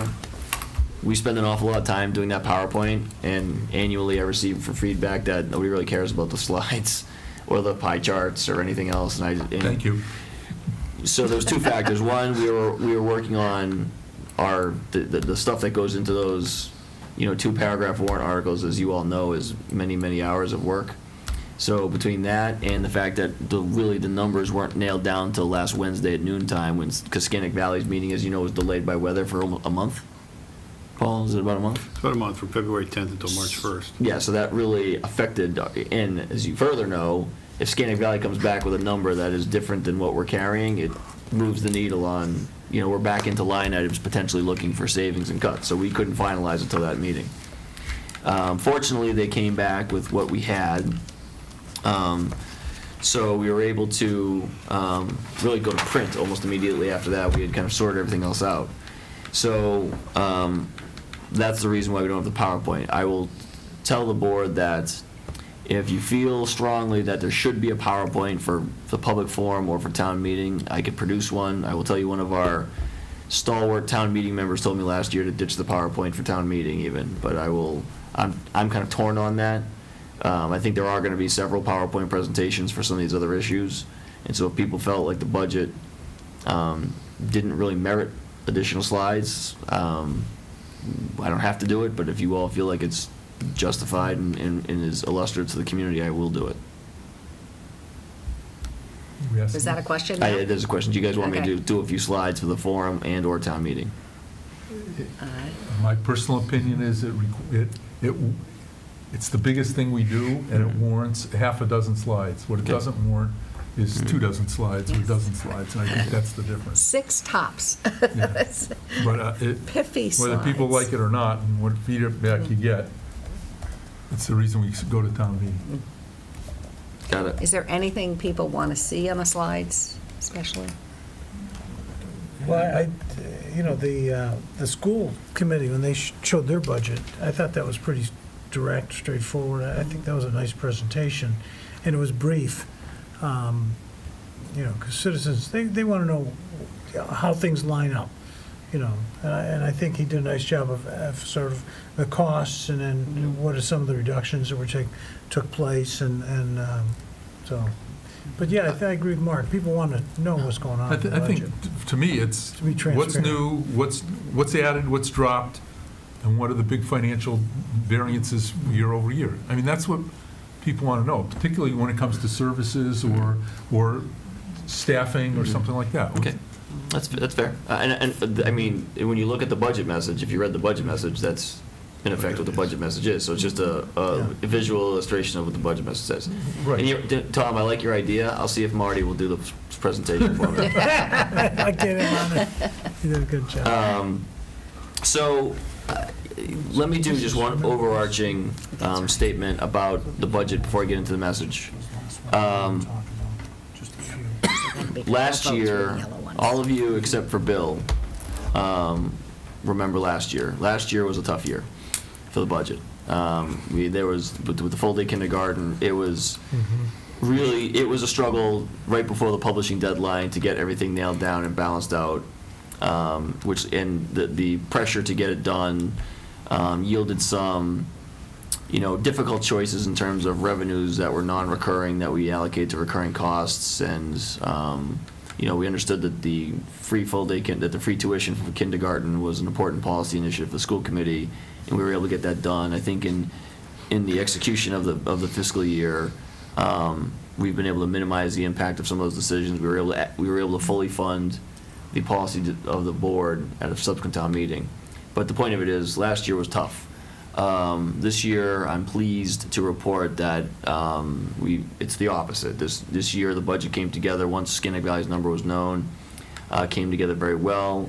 And I want to commend the school committee and the superintendent for really identifying some cost savings on their end and allowing us to begin, at least for this year, the revenue sharing concept that I had been talking about with Paul for a couple of years now, where in my ideal world, the schools would have a percentage of the budget and the town would have the other percentage, and you would have certain assumptions that would drive what's in, what's out, but then you wouldn't have to have these floor fights at town meeting. Everyone would just have to live within their percentage and make the choices they need to make.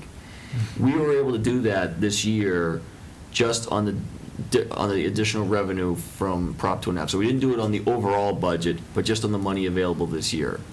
And so I will just start off by saying, I'm not going to read the budget or the budget message, but the budget message starts off obviously with a discussion of the forecast. We were looking at almost $1 million deficit back in October. You can see some of the assumptions that we used to feed that.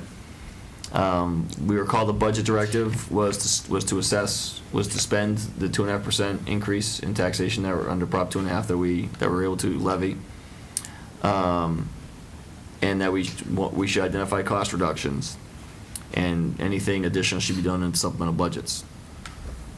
I will let Paul kind of take you through the numbers and kind of where they move between now and October. Well, between the October and now, we basically had a couple of things come through. There was a little more money that had come through with the new growth from FY17.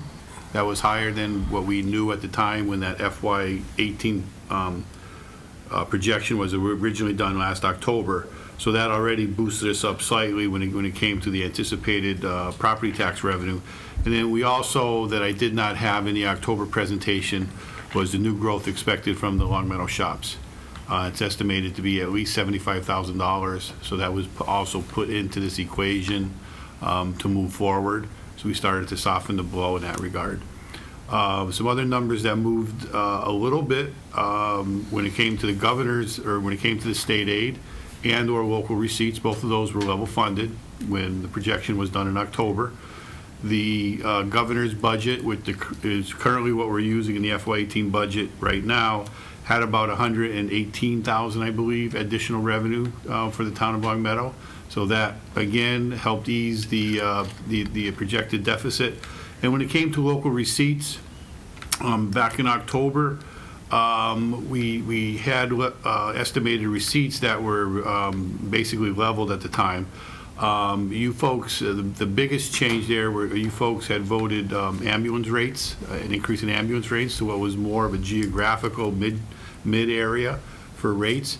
And those, the revenue stream there really started to take off in October and November. So we were able to increase those local receipts, or the amount of ambulance receipts that were used there, more directed to some staffing changes that are being proposed within the fire department. So there's about $90,000 more in ambulance receipts in this fiscal year than was originally proposed back in October.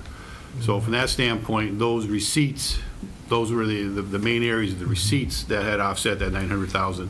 On the expenditure side, again, the school department came in with a number that was less than projected.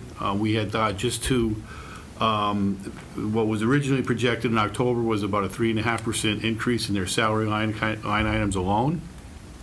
And that alone was about $900,000. Well, and as much as that held true, where we had level funded the rest of their budget, they had a number of savings in special ed areas and special ed transportation that their budget actually came in, I think it was $516,000 higher, so it was about a $400,000 swing right there that helped to balance this out. The other two things that come to mind that helped to balance this out in the areas of employee benefits, we had originally projected an increase in employee benefits for the retirement assessment from the Regional Retirement Board. That number came in less than what was projected. We originally had a figure that was 8% higher than the current assessment. That number came in at 6.5% higher. Wow. So a 1.5% differential at almost $300,000, it certainly is a big chunk of change. And then the other big change that finally came through on last Wednesday, we had originally projected the health insurance rates to increase by 7.5%. While there was talk that they would go that high, there was a move by the board to influx again what they have in their reserves. And the Scandic Valley Board voted to keep those rates at 5%. A 5% increase, which sounds like a lot. It is a lot, but if you look at it in today's comparisons with other communities, it's really a small increase. So that was another area of savings. So between those areas on the revenue side and on the expenditure side, that's what kind of got us to the point where we're now able to present to you a balanced budget. It utilizes the same percentages when it comes to OPEB funding and capital funding that we leveled off from the FY17 budget. Which was part of the directive also. So in that regards, again, I think Stephen and I feel that we've met the budget directives that you folks had set up for us in that regard. Water and sewer, we were very lucky with the Springfield charges for the water and sewer. Those amounts are near level budgeted for both water and sewer also.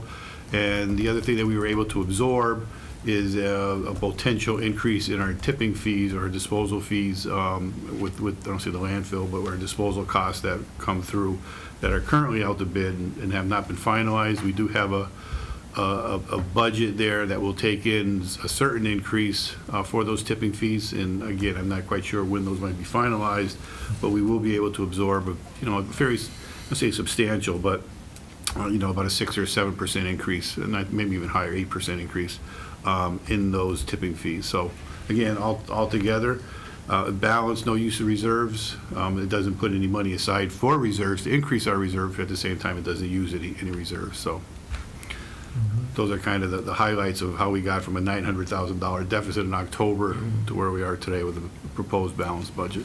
So if I could jump back in, I just want to take the board through some of the initiatives that are different this year. And on the general government side of the ledger, most things are the same. One of the things we did add, something we've talked about quite a bit, an additional, the overall budget for general government goes up about $6,000, but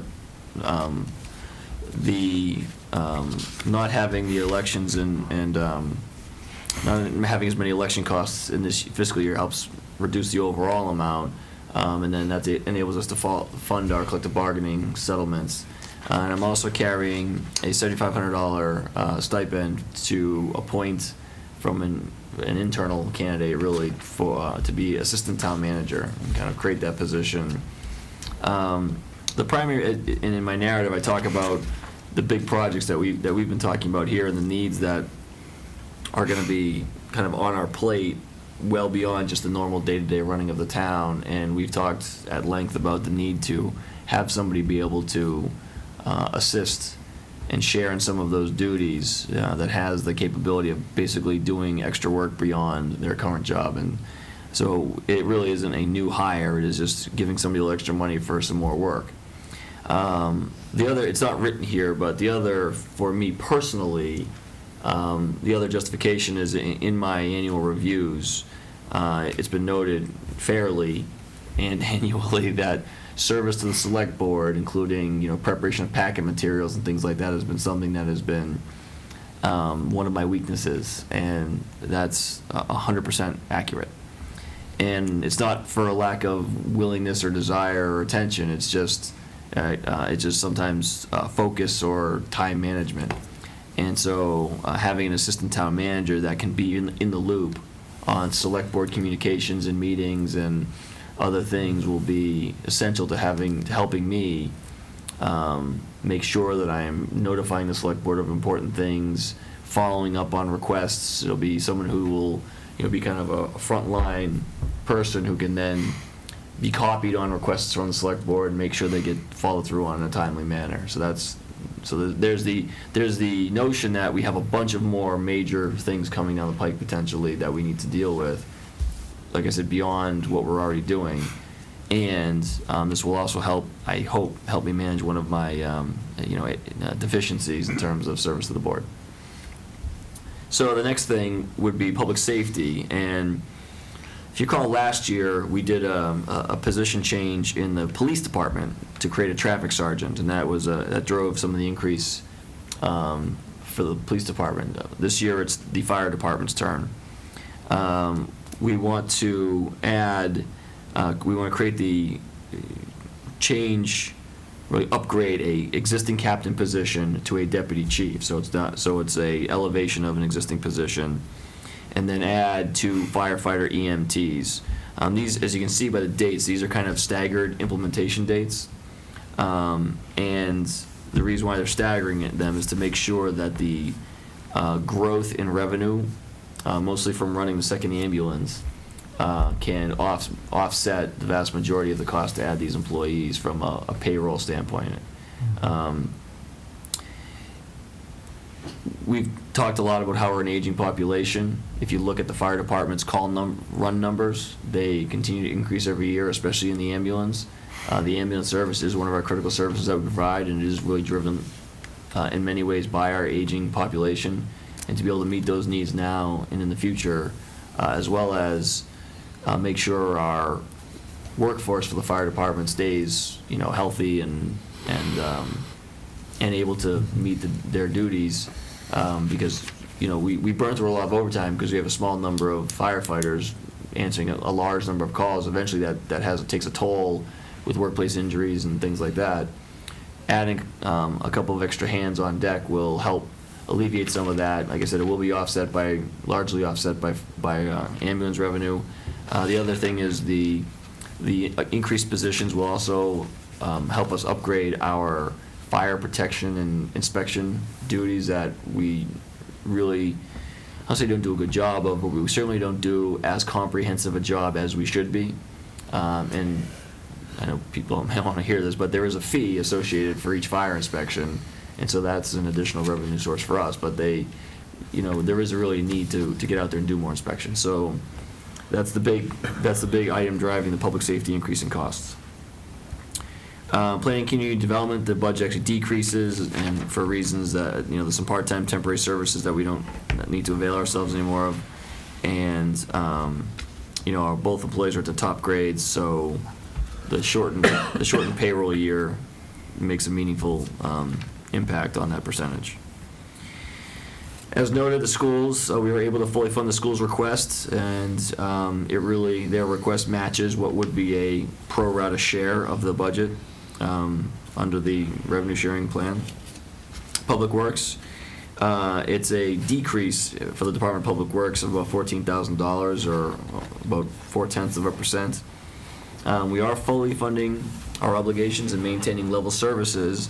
I will tell you that we have utility line items that are going down because of our net metering credit contracts, and we are insourcing some of our functions associated with our forestry work, so we're able to reduce our forestry line item because we're not having the need for contracted services. I think we talked a couple years ago, we used a stump grinder from Northern Tree and kind of rehabbed it, new blades, things like that, and our guys have gotten really good over the past year or so going out and grinding stumps.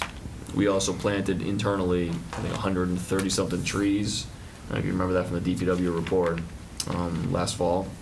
So we've been in, like I said, largely through Deputy Director Jeff McGallman's leadership, we've been able to insource a lot of that stuff, so that helps that line item. And then the final factor, of course, is 2 employees who were funded largely by the general fund are now funded largely by the sewer enterprise fund, because those 2 guys are on the jet truck full-time, which is working out well. We're able to, we'll be able to cover essentially mains and storm drains and things like that for the entire community on an annualized schedule.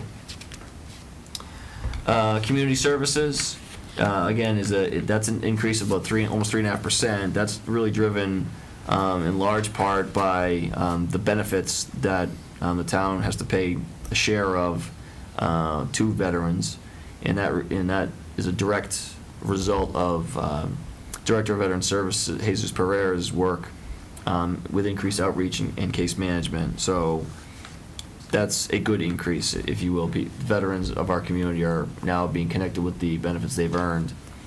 Unfortunately, the state doesn't do a great job with refunding their 75% on a timely basis, so we have to carry that number. But that is really just the benefits costs.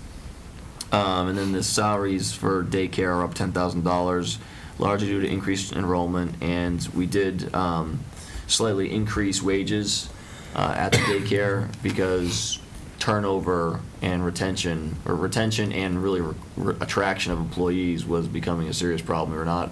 We're having a very difficult time keeping employees and going through screening processes for hiring and having people turn us down because we didn't pay enough. And so we did make some adjustments there. Those, of course, are offset by the tuition and fees charged by the Children's Center. And then the non-salary expense in the library climbed almost $10,000, mostly because of the assessment for the participation in the regional library system went up a significant amount. Debt service is a small decrease. That's been fairly stable in past years. Employee benefits or property insurance, I'll let Paul handle this one because he can go into greater detail about it. Well, again, as I alluded to earlier, there's a number of line items there. Again, the retirement assessment came in a little bit less than we had originally anticipated. Scantic Valley, I had discussed. Our liability insurance account is up again, $30,000. We're continuing trying to catch up with that. The latest negative news is that we now have an experience modification. If you're if you know anything about what the workers' comp calculation, once you get an experience modification over 1, you get not only the factor over 1 for a part to multiply, but then you get a further assessment, almost like a penalty assessed to that. So we've had 2 very bad years in FY16 and FY15, and that experience modification is based upon your last 3 years' history. So we do have a high experience rating there. I will say that in FY17, we had a safety committee meeting today. We did go over the experience in all the line items with regard to our insurance line items.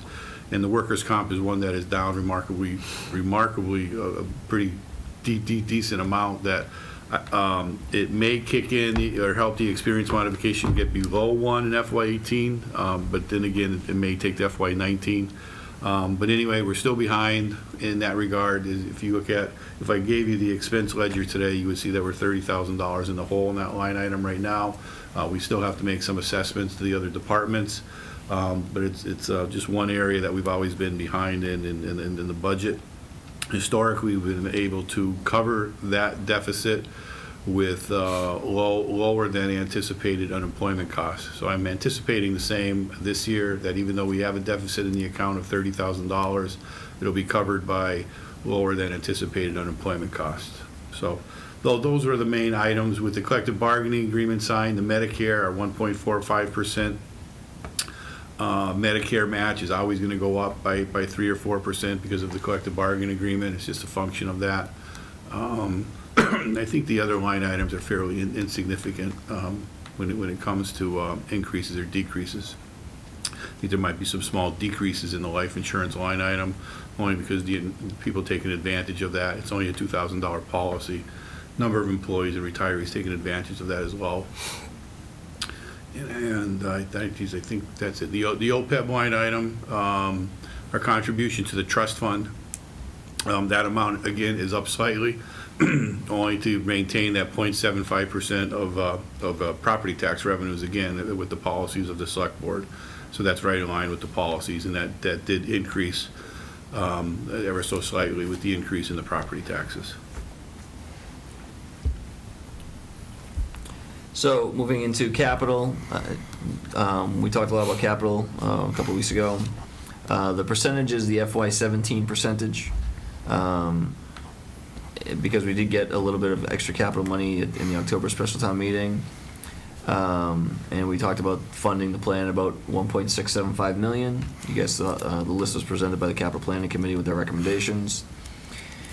And then the enterprise funds, Paul touched on this earlier in terms of the rates that you all just approved from, based on the wholesale rates from Springfield.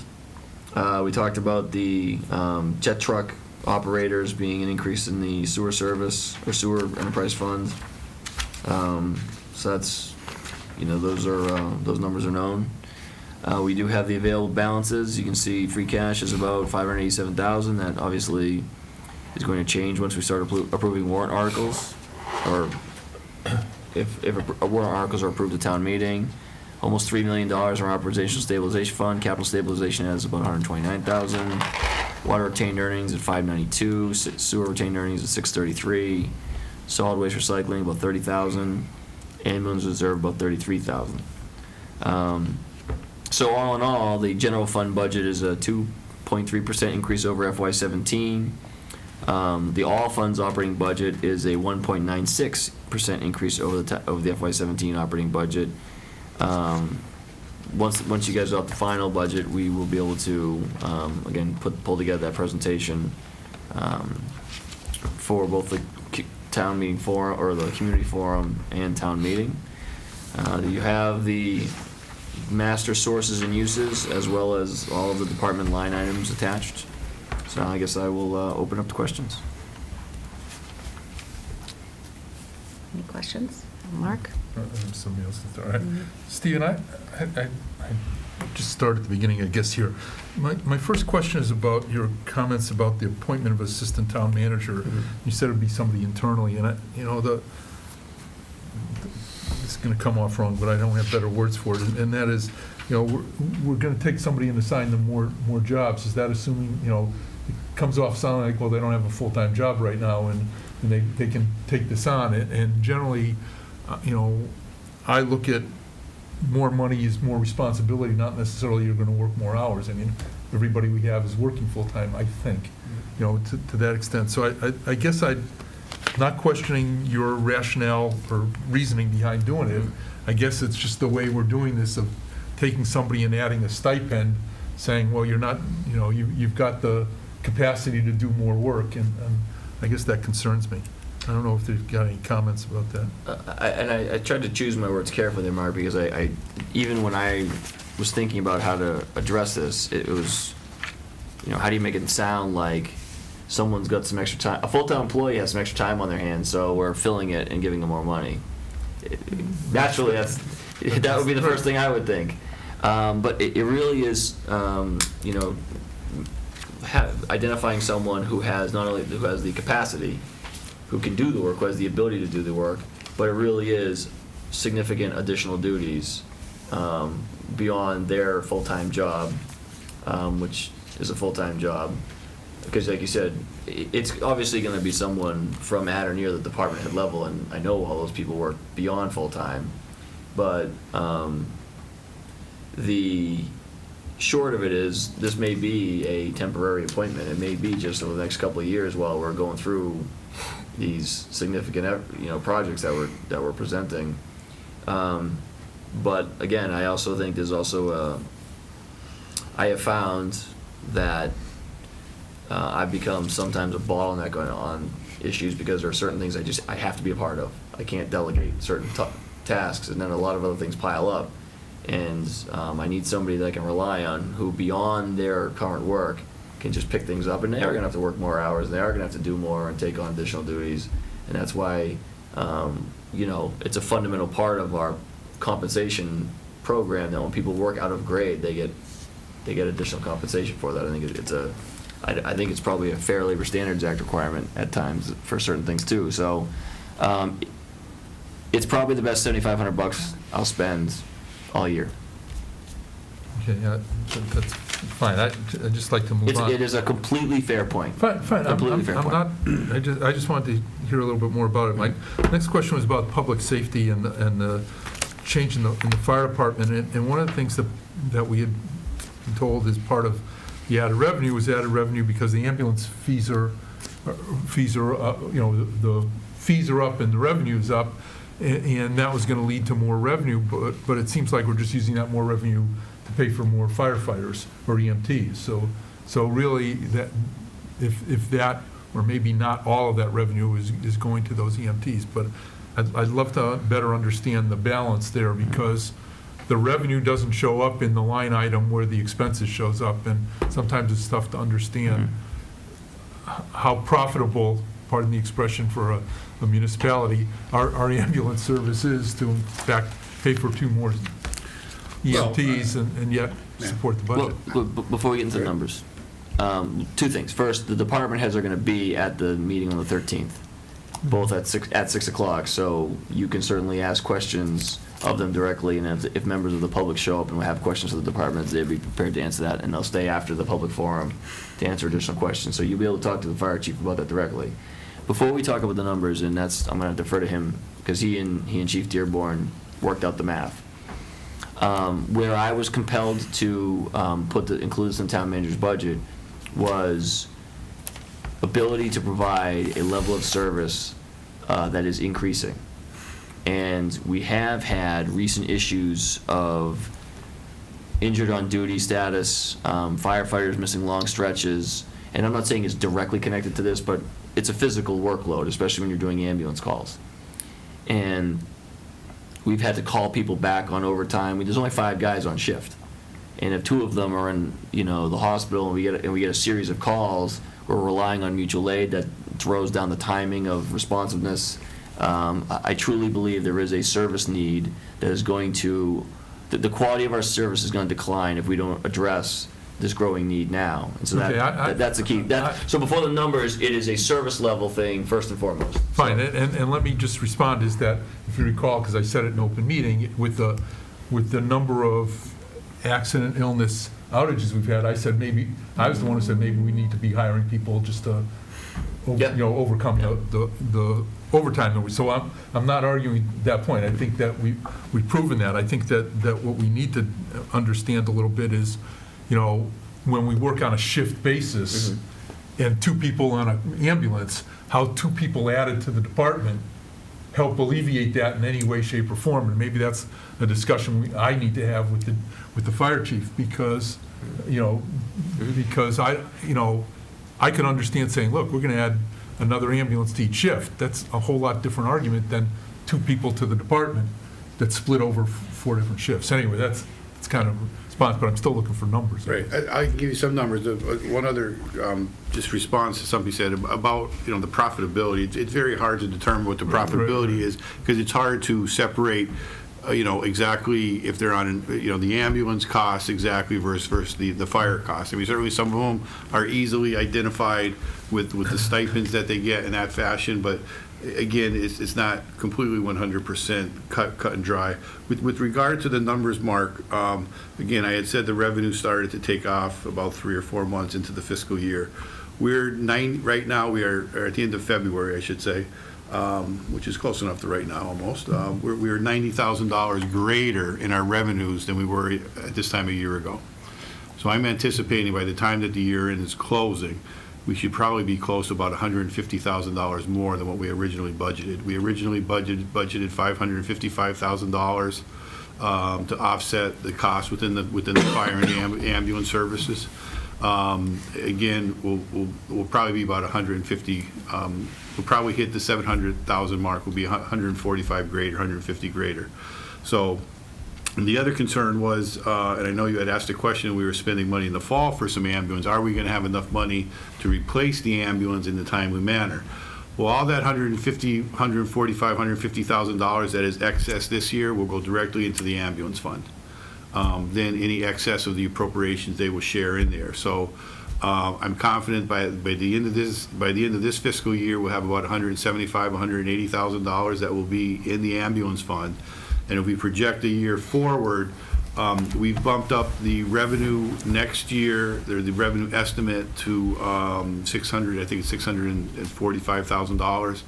And if we again have an equal year of $700,000, we'll put in another $45,000, so that by the end of FY19 or within FY19, we'll have enough money for an ambulance should a new ambulance be needed. Now, the fire chief, with regard to, and this is kind of getting off subject a little bit, but the fire chief is happy with the new chassis that they had recently Last time we bumped up the right. chassis size, so they last longer. There's really not an extenuating need right now to even look at one. Well, that was going to be my next question, because we spent a lot of extra money. Right, we spend the extra money, but now we seem to be getting the bang for the buck that we put in there. But regardless, The loser being LCTV, who doesn't get a truck right. yeah, maybe, but regardless, by the time we do need a new ambulance, we should have that, again, that fund built up to do that. The other thing this will also help too is alleviate some of the overtime costs. One of those positions is going to definitely be a floater. So the chief will be able to put that person on shift whenever there is a injury on duty, vacation, or any type of scheduled time off. So, but did the budget then reflect a reduction in the overtime line item? There's a $20,000 reduction in the overtime at this point in time. All right, Yes. thank you. Thank you, Paul. The other question, obviously, for the chief is the appointment of a deputy chief. That's been debated in the past, even before you came to town, Stephen, the benefits of a deputy chief in a department the size of town of Long Meadow, and a town the size of the town of Long Meadow with a 21 or 22 person department, and just wonder what we're getting from a deputy chief other than a title and obviously higher salaries that go along with it. And I know the chief will have plenty to respond to that with, but I think he needs to know that's certainly been a concern in the past, and I'd like to continue that along the way. Maria, I don't know, can I go through the whole list of questions, or you want to Well, circulate let's through see other if people? other people have questions, then we'll circle back to Do you. you want to just stick on the couple of these topics? And then I we'll would go have to the already next thing? interrupted if I had a question. Pardon? I would have already interrupted. Oh, if you I would had a have. question. Okay, so go ahead, Mark, we'll interrupt. All right, just a comment on the schools, and sometimes it's better to be lucky than good, and I think even the school committee will tell you, or the school department will tell you, that the change in expenses relative to special ed and special ed travel is not something they can necessarily control, so it was to the benefit of the town. It was a huge deal this year, and again, I think in our case, it's better to be lucky than good sometimes. I'm not sure that anything happened other than somebody aged out of the program, but whatever it is, it certainly helped the town, and I just thought I'd make that comment. Quick question about the DPW. I go back to October 2011 and the forestry and the replanting, and I got to tell you, I know there was a reduction on it, but even a month or so ago when we had, I think it was Peter was here who was on the tree committee. Yes. And he said, we have a several-year backlog on replanting, and I'm just wondering if somehow we can't try to move that up through this budget.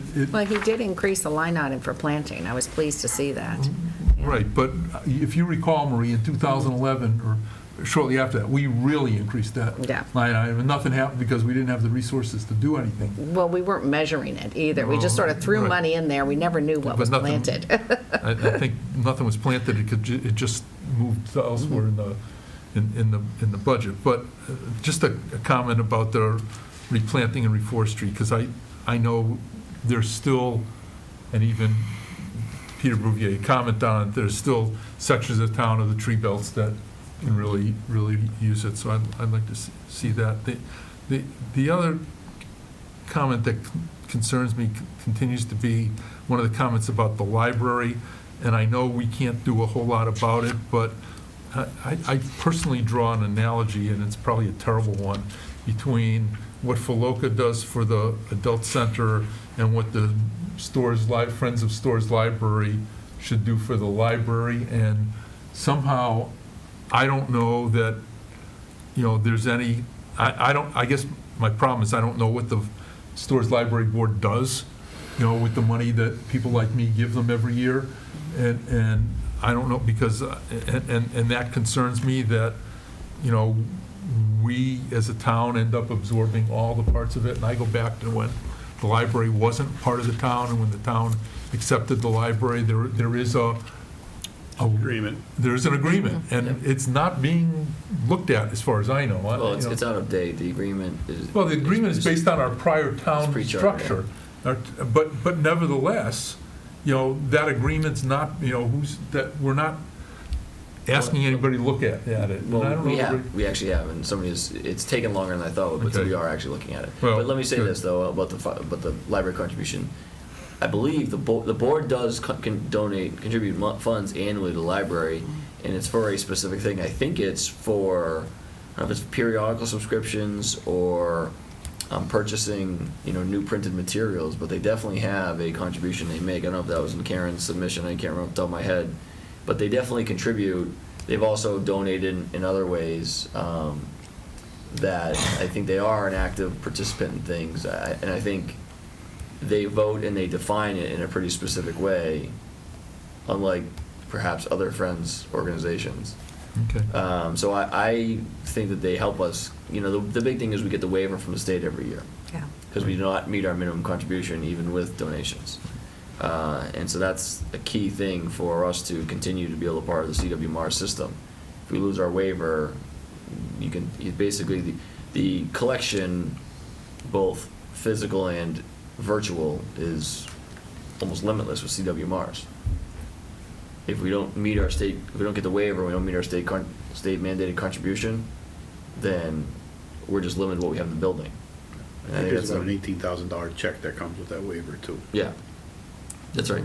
We get a contribution. So the library board does contribute, and I think that they pay no, they moved away from paying the CW Mars fee.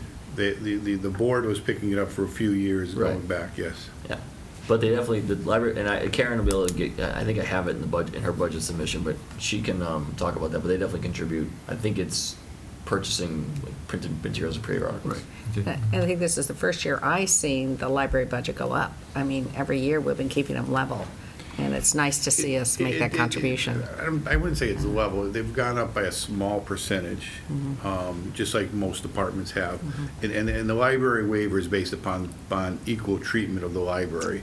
So again, in the past years, again, they haven't gone up great amounts, but nor has any other department. So that's how the Massachusetts Library Board looks at it. As long as they've been treated equally as all the departments, and they have a computation that comes out, then that waiver is normally granted. We have been successful every year that we've applied for it, because they are treated equally. There's no unilateral cuts to the library that affect their operations unless there's cuts that go across the board. And I know I say this every year, but Karen Kappenman really has distinguished herself as a department head who knows how to find efficiencies. I mean, she has consolidated a vast array of part-time positions into several, either a few benefited ones or a smaller number of part-time positions. She really has done a great job tightening up the operation and the budget. And so the reason why she doesn't have to have large increases is really through good stewardship.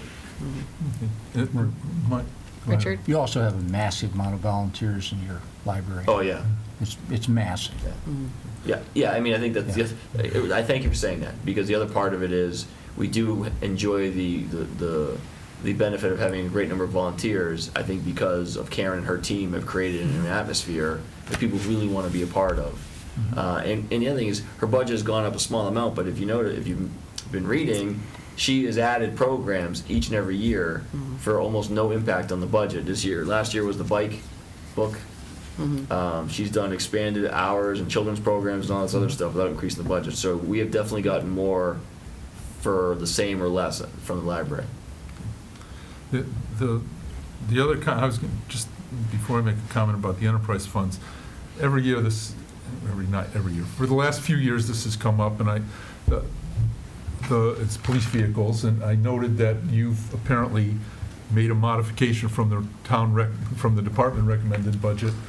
But, historically, we had been at I think it was a 223, 223, 223 police vehicle purchasing, and I guess the number is a very strange amount. It seems like it's 2.5 vehicles based on kind of where we've been in the past, and I don't know how we come to that.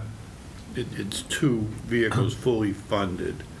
It might be some strange amount because in previous years, they may have counted on trade-ins that were offsetting their costs.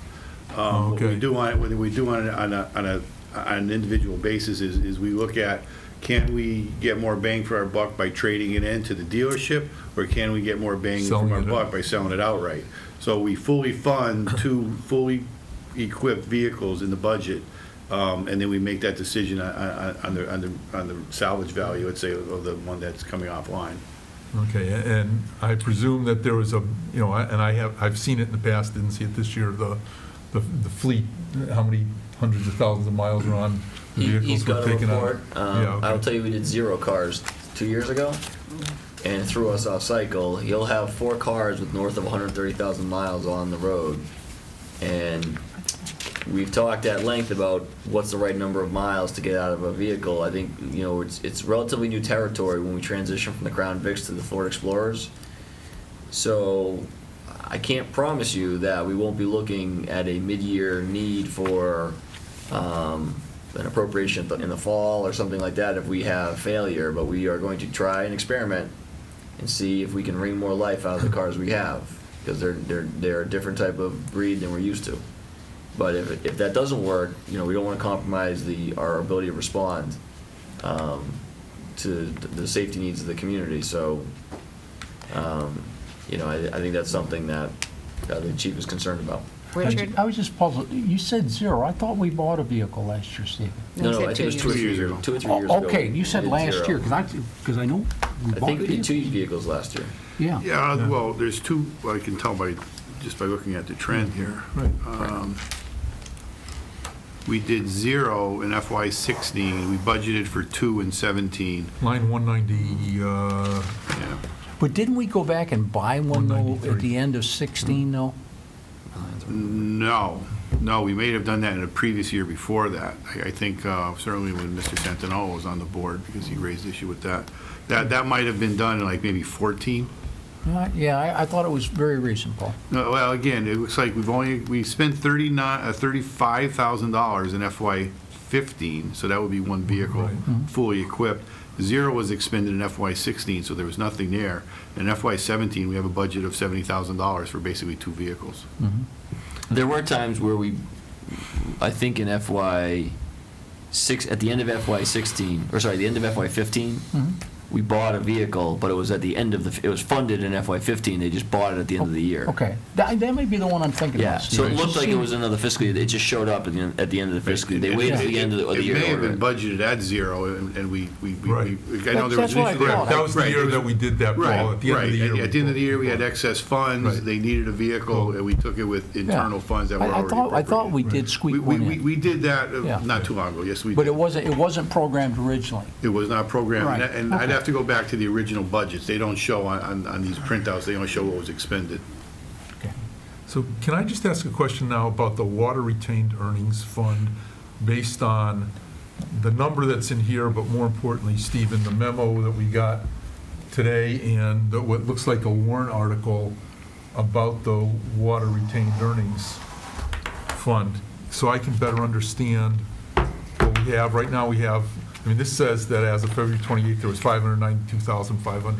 $592,560, but I know that people were out there fixing that collapse, and you commented that it was Oh, yeah. more painful, more expensive than we thought, and there was a warrant article that I thought I saw Oh, for about. For 80, well, actually, it should go up to 80. I think it's listed at 60.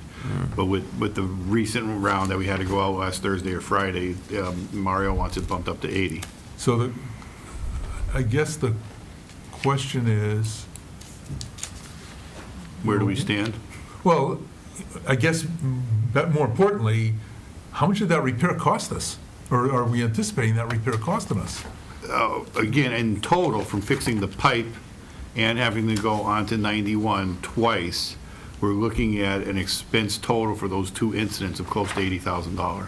Well, it's one incident, but it's Well, one incident, but two segments of repair. 2 segments of repair. And Yeah. again, the segments of repair were actually on 91 North. Okay.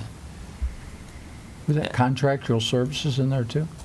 Huh? Was there contract services in that? We did use a contractor for that. We don't have the equipment, the excavation equipment to Yeah. do that job. And the pavement cutting and everything else. I mean, we just didn't have we couldn't do Well, that. that, in-house. and all that was basically dictated by Mass DOT. Mass DOT Well, and how it had to be you've done. got the equipment to dig that. That was, or was We that do not extremely have an deep? we do not have an excavator. You've got backhoes with a pretty good reach. Was that deep? No, not like that. It was fair. Well, it was. We ended up finding the leak right under the breakdown lane, but we had to dig. We had to excavate back up the side of the hill to kind of track it back, and it was a pretty big trench. Oh, okay. The other thing is, as Paul just mentioned, Mass DOT basically dictated the terms of the work. We just paid the bills.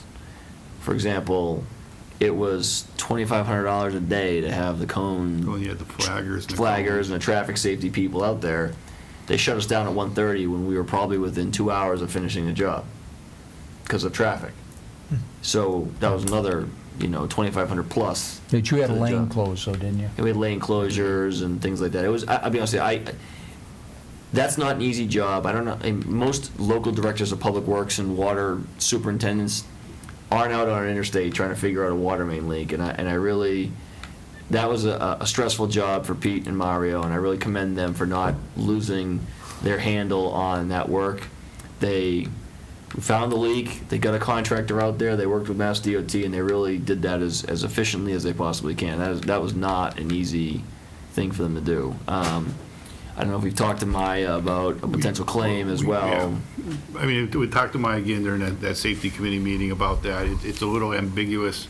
If it was what they just said, if it was a private owner and we had a leak that created a sinkhole and something happened to the private owner's property, it would be no problem. They'd cover it. Again, only the damage. They wouldn't necessarily cover the break. They don't cover subsurface type of breaks. But here, because it's the state, it's kind of in a gray area that they're going to try to figure out. But that claim is submitted to Maya.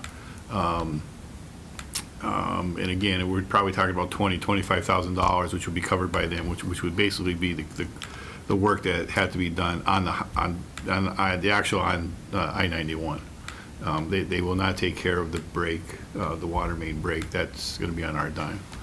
But that additional cost of the 91 and how it had to be fixed in the flaggers, that's what they're looking at. To go back to Mark's point about water retained earnings and that thing, when we did the water rates, as you recall, one of the reasons why I advocated for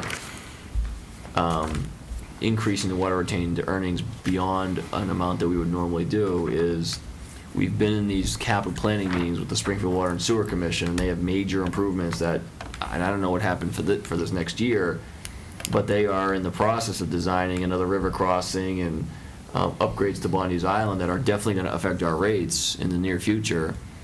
And we want to make sure that we have the ability to either use retained earnings to stabilize our water rates or make, direct capital contributions or something like that. But we know cost increases are coming. I think when we submitted that information to the board some time ago, when the capital plan for Springfield was released.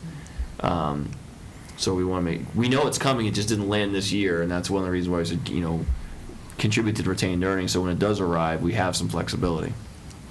And Mark, just to get right to the numbers, you're right, we have the $592,000 right now. That one's going to bump up to $80,000. Within the capital program, we have $352,000 being expended. We would go down to $160. I'm anticipating about $200,000 in excess revenues to come in. There will be some closeout, so we're going to be teetering right probably below that $500,000 level now. That is our minimum policy number. Stephen, weren't you talking about if they were going to do that line across the river, that we'd try to also do some, to connect with it? We certainly are having that discussion with them. It's not really, you'd have to deal with the railroads to run up there. We're looking at pathways to get to that crossing. Mm-hmm. It's not, we've been evaluating options. It's not cut and dry. Like, for example, it may be better for us to just build our own than connect to theirs. But those are the things we've kind of been looking at, kind of behind the scenes.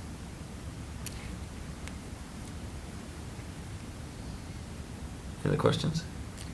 Any other questions? I guess my question is what you didn't fund this year that you wish you could have?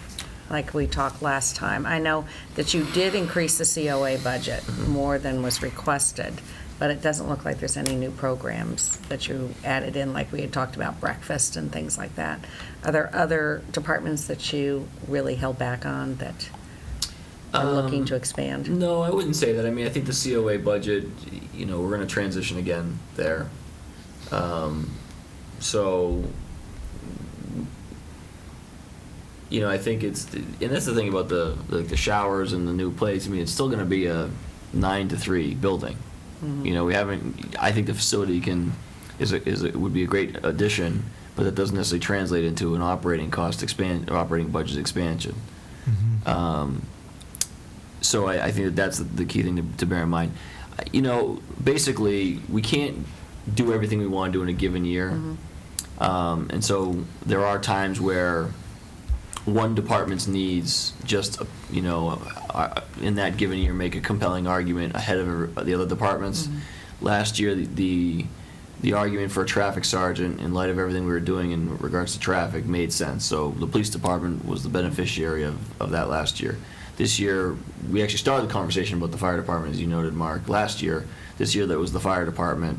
I think, we would love to be able to add more people to the grounds division. We'd love to add more people, at various departments. But without a compelling justification to do that, we don't do it just for the sake of doing it. The DPW, Mario and Jeff are also really trying to increase crossover between the street division and the grounds division, so we can add our existing guys to grounds functions when they need it, like coming up now, getting field prep and mowing and everything else. They may take some guys off the street crew and put them on the grounds crew for that one, 4 or 5 week time period where they're just buried. And then once things slow down a little bit, like in the fall when some of the street work starts to get more intense, they may pull guys off the grounds division to help out the street crew. And that's one of the things they're really trying to change within the organizational structure, which is a credit to them. And so that's one of the reasons why we don't really have we don't have a specific request, because we're in that transition period. So next year, maybe the DPW, where once we've done this transition of, work assignments, we may decide, well, we're still short of manpower. But this year, really, the fire department, I think, made a compelling argument. And the way we approach the ambulance, Chief Dearborn really has shifted our philosophy towards the ambulance and revenue. And that's why he was the lucky winner this year. Yeah, well, I was just trying to understand behind the curtain where the choices were made. So you're saying groundskeeping, there was always move to expand. What about janitorial service? Are we holding back there where we need to expand in the future? Yeah, I mean, you have to hit it, from my judgment, you have to hit a pretty high bar to expand FTEs because of the long-term cost of full-time employees. As most people know, I'm constantly looking for ways to reduce full-time employees or reduce benefited employees. So you have to it really has to be something compelling. And year in, year out, we don't expand our suite of services. We try and make them better, but we don't expand them greatly because there may not necessarily be a need. There's always a need to do them better and more efficiently, but not necessarily to add more. And so to do that, you really have to, like I said, make a compelling argument that there's a deficiency, or, like in the case of the ambulance, an opportunity for revenue. And that's why we try not to make too great a change. The other thing is, I think, Mark, to your point, is it lucky that special ed budget went down dramatically for the schools? Maybe it's luck, maybe it's not. But can you guarantee that next year? No. So the changes we make this year, we have to carry into future fiscal years, and that's why you can't make a big, wow, it's like found money, let's make a big change. Well, no, because you got to think of next year. You don't want to all of a sudden have to bring on a new person to do a new thing, and then next year we're laying them off because the money isn't there in the following year, and we're going year to year based on variations of costs and health insurance, the schools, stuff like that. So that's why even in years where the budget does come together nicely, like it did this year, I don't push it because it may not be that way next year. Stephen, I think exactly to your point, Mike, about, what happened this year you can't guarantee is going to happen next year, like the schools. I mean, this year we had a significant reduction in our expenses relative to 52 elections that we held in 2017 and 16, fiscal year 2017. But those will come back, and to say, well, that, in one of your comments was, well, we had a reduction in expenses relative to elections, so we could use that money somewhere else. What are we going to do when we need money back for elections, though? So I'll be back to flying solo. okay, Yeah. good point, because you will. You're right. There's no doubt about it. And, that's why, like I said, that's why you can't add an FTE for something like that. I've really, there's not the capacity there. Okay. So, and once again, I want to publicly acknowledge Paul Pasturzik's work on this. If you want to know what happened behind the scenes, he made this happen far more than I did. So I want to commend him and thank him, and his continued long tradition of putting the town in an advantageous budgetary and financial position. So thank you for that. Yes, the magic. It is the magic. The old rabbit, I still got a few rabbits, right? It's like making sausage. Right? Any other questions? Marie, will we have a chance at some point to do a line-by-line discussion, or is that what you were trying to do now? That's what I was trying to do now. Oh, I mean, well, there's if you're trying going to to do be that, that's- further discussion. If we move into the warrant articles now, there's 2 hours on Wednesday to do more in-depth. We're also going to have the department heads in front of us at 6 o'clock on Monday to ask more questions, and we're not going to vote on it till after, I'm hoping we'll vote on it Monday after the public forum, but I've also reserved the 15th if people need more time to dig behind the numbers. So let me throw this out here as well. You've already proven you've read the budget line item, so you don't necessarily need to get more into the line items to prove it. But what I would prefer, and we're trying a different approach with the department heads and the select board. That was feedback we got from Bernie. in past years, but one of the things I'd like to go back to from this point now until the forum is it's much more efficient and effective for you guys, if you have specific questions, to just email me the questions. I can get written answers. We can certainly say at the community forum, here's the questions we had, here's the answers, and publicize them so it doesn't seem like we're hiding our responses from the community. It's a lot more efficient that way. You can get a lot more detailed answers. And to your point, Mark, if you want to go line by line and send, line 137, what's this? Line 148, what's this? We can go point by point and get back to you, because not everybody may want to go through that level of detail. That's fine, but I like your approach of, we'll just make the questions and answers available to anybody, because I think other people may want to know what the questions were. Yeah. Sure. I mean, certainly point-to-point email is the best way, and then we can consolidate like we did last year. I think we printed them all and handed them out, all the questions we got Right. for each budget session. We don't want to get into email discussions Yeah. about the questions. That's the big thing about the open meetings law. But just email Paul and I jointly questions, and we'll get back to you as answers as soon as we can. And then if you have questions you want answered on camera by the department heads, I would strongly encourage you to get those to us in advance, if possible. Okay, so right now, is everyone finished with their questions, and we'll move on to warrant voting, and then you can also ask some questions on Wednesday. We'll have 2 hours. And I guess while you're eating my pizza or lasagna, we can do more deliberations on the budget too, or concerns. All right, thank you very much, Paul. And again, fabulous job, and I'm just so happy the way it's gone with the school committee this year. I know they might have come into some luck, but I think there was some negotiation work there, and cooperation between the two was Right. amazing. I think they did some behind-the-scenes work too with Yeah. the transportation work. So that was also another area where they had made some reductions. And your work at Scantic Valley was invaluable. It's that key vote that you have to nudge Arlene. Exactly. And Arlene Miller, we appreciate that very much, the work she's done. All right, so we do have a little time. We want to go straight to the warrant articles. Tom pointed out they're highlighted in yellow, the ones that we've actually gone through. They are? No. Well, Yeah. though they were before, our previous find it. ones, we had yellow highlights. But we could go back to the actual sheet and just start going down, and List you of can tell us articles. which ones are in yellow. We had this list of articles, Mark. We had Oh, that. that, okay, Yeah. that's not, I'm looking at the warrant, okay. Oh, yeah, no, we had a list to make it a little briefer, and So, so, Marie, if I can make a suggestion. We'll just start working our way down and voting them through, no? No, I think what I would do is, we already know what the low-hanging fruit is. Which are the yellows? Let's just dispatch with the low-hanging fruit, Goldwaith Trust, CPA articles, the stuff that we know we're gonna want, and just nail those down, and then they're in the warrant, and then we can move, because they all require individualized votes. So it's 6 of one, half dozen of the other, and then we can get rid of all that stuff, and then we can get into things that may generate some Q&A. Okay. That's just a recommendation. Of course, I'm gonna defer to the chair who is conducting the meeting.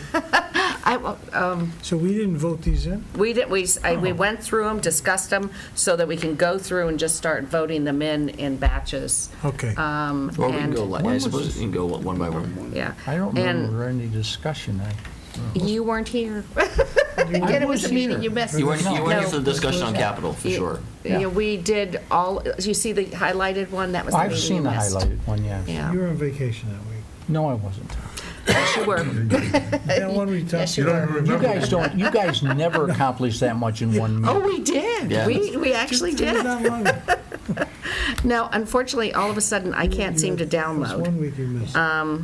So does someone want to just start Fine. putting a motion on the floor? Article 1 is the Goldwaith Trust. I move we approve Article 1. Second. Discussion? All those in favor? Okay. Again, I can't see Okay, online. Article 2 is transferring funds for snow and ice deficit. And I guess right now, there's a $150,000 $150 placeholder minimally, in it has to there. go up to 161. I would say it's probably going to go to 175. But you're going to change that the day that this is published. Well, yeah, well, I would say best make the change right now to 175. Okay. What happens if we put too much in there? It'll come back as free cash? Well, when the motion is read, it'll be less and it'll come back as free cash. But right now, we're expended at 161,000 over as of And today. they'll be out at 1 o'clock tonight, or 1 o'clock this morning. So you wanted to say 161? 175. 175 is more Okay. realistic number. 75. So Yeah. is there a motion with Article 2 with 175? Yeah, I'll move we approve, we accept Article 2 on the warrant with $175,000 for snow and ice removal. Is there a supplement. second? A second? Discussion? All those in favor? Okay. Article 3, Article 3 is prior fiscal year bills. What if we didn't pay them, Paul? Then the people are out of luck. They didn't submit the bills on time. I mean, that comes up every Well, year. so I can't say it's always the vendor's fault. There's Right, the- sometimes they get The lost in one the comment I shuffle. put in here is, somebody on town meeting floor always asks what the bills are for. Is there any way we can't put that into the explanation? Yeah, we can I detail mean, it. even, you don't have to say, but it's for whatever it is, Paul. It'll just save us 5 minutes of somebody getting up and asking. okay, did you just move? So I'll move we accept Article 3 for the warrant. Is there a second? Discussion? All those in favor? Okay. Article 4, Yeah, Article 4 is, and those numbers are staying? Those numbers would stay at this point in time. Article 4 is request transferring from funds in the treasury, which is from Free free cash, $50,000 to supplement our line items for general government legal expenses and community cultural services veterans benefits. And I guess I'll move we accept this, but I have a question for you, Paul. Okay, Good. is there a second? A second. Okay, Yep. discussion. So my question, Paul, is round numbers always seem to me like they're just kind of, estimates. And Is they that- are. So we're going to change these on when we read the warrant, or we're Yeah, just gonna- I mean, I have no way of predicting what legal expenses are going to be between now and June 30th. And the same, while many veterans receive a monthly standard check, there are people that are coming on. So in and other out words, we those may roles. just go with these numbers and then let them come back as free cash what we don't spend. Exactly. Okay. That's fine. I just, I can't give you an exact number, is the bottom line on there. okay, that's, All those in favor? Okay, Article 5, yeah, Article 5 is the now $80,000 through retained earnings. Transfer from water retained earnings into the water mains maintenance line item, which takes care of this emergency transfer. So I'll move we approve Article 5 for the. is there a second? Second. All right, and any further discussion? Is that still at 60? No, No, it's 80,000. 80 to 80, okay. All right, all those in favor? Okay, Article 6? Now, Article 6 you can delete because you won't have any more free cash. No, okay. Are you serious? Yeah, with the bumping of that snow and ice removal, that's $9,000 is no longer available. Actually, the free cash, we may have to make amendments to other free cash articles. There's one by petition for a pedestrian light, which is probably, I think we were taking care of that anyway, that we could, if we wanted to do something with that, or we have to do something with the $100,000 for the IT. Okay. Or the 220, or the 250 for the Design. design work, Greenwood. yeah. All right, so let's go to Article 7. Okay, Article 7 is appropriating $55,700 for salary settlement account for non-collective bargaining wage settlements. Is there a second? Second. I'll move we approve that forward. Further discussion? All those, go I ahead. have to say, my only recommendation is to move 7 after 8, so we do the budget first. Historically, we've done it in that sequence. All right, so we could still Yeah, we'll move it now. vote it as is now, but You might change the in the next orders. revision, we'll just reverse them. And again, there might be order changes anyways. Well, So- there will be, because, Article 8 would then become Article 6, and, I mean, we'll keep them relatively in the same order, but there will be some numbering changes because of the elimination of 6. Paul, how does this Article 7 square with what was done at the fall town meeting when we had put money in for The fall, salary settlement? right, the fall town meeting, or I don't know if it was the fall town meeting or the last spring town meeting, I think it might have been the last spring town Maybe it was, meeting, we yeah. put $212,000. That was for all non-school collective bargaining and non-collective bargaining units. I think it was estimated at like a 2.25% or 2.5%. This is for only non-union personnel. All the unions, they are fully funded at the appropriate rates for FY18. So that, again, this is only for non-union personnel, and it's estimated at basically at 2%. Maybe we should put that in there, that it's estimated, just so people recognize that this isn't, because it could come across as being, wait a second, what are all these people getting? So it's not. The money for the collective bargaining agreements that are nailed down are already in the line items. Right. We could have put this in the line items, but I wanted to separate it out in case we had attrition. That's fine, or some I'm just other trying to get significance that came up. explanations so that we don't get questions, and Yeah. if we put down, this is approximately 2% and is equivalent to what the union settlements were, that would make people a little bit more prepared, I think, to just vote for this rather than start asking questions. All right, all those in favor? Okay, Article 8. Article 8 is the budget. Again, I have the numbers as proposed by the town manager. We can insert those for the next revision if you want. You folks may vote a slightly different budget, obviously. So we could hold this off until we vote the budget in, and then we'll vote. Yeah, I for guess you could hold it off article. until the budget, but I will give Deb the numbers as the town manager has proposed. But again, hold off until you guys finalize the budget. By the way, I think the plan, we discussed that potentially if there's not a lot of change or feedback, or the board makes changes on the 13th, we could probably approve it that night Okay, without the need for a supplemental meeting. Ideally, we'd like to get this to the publisher before the last possible minute of the 20th. yeah, So you could ideally do it then, yeah, Why on the don't you do 13th. Something different this year. because we can. Okay, Article 9. Article 9 is our capital program, and I thought we'd approved that. I'm going to, or we essentially approved it. I'm going to make a motion that we accept Article 9 as written for the warrant. Is there a second? Second. Discussion? All right, all those in favor? Okay, Article 10, right, the IT account. Do we need to change that now? Something's going to have to change, whether it's Article 10, Article... I'd prefer to change Article 10 than the, Okay, I mean, that, again, there is one issue that comes in at the very end. It's a citizen's petition that comes in for $25,000 for pedestrian crossing signals on Meadow Street and Western Ave, but I thought that was going to be taken care of with It is with mitigation. So much more needs to be done, and I could bring in, our engineer to talk about it, but it's not just traffic, the geometry of it, the whole thing needs to be changed to make But it we can't safe. change it. Petition, we can't we change can't it. change it. No, I know, but what I would We say can't is, even discuss the thing. Right. That's right. We can argue on the floor against it, but we Not- can't do anything not about doing it it. here. Right. You Yeah. can't even discuss it. It stands as submitted. Yeah. So what are we going to do with this article? I guess I have 10. a question about Article 10. Have we now created another capital?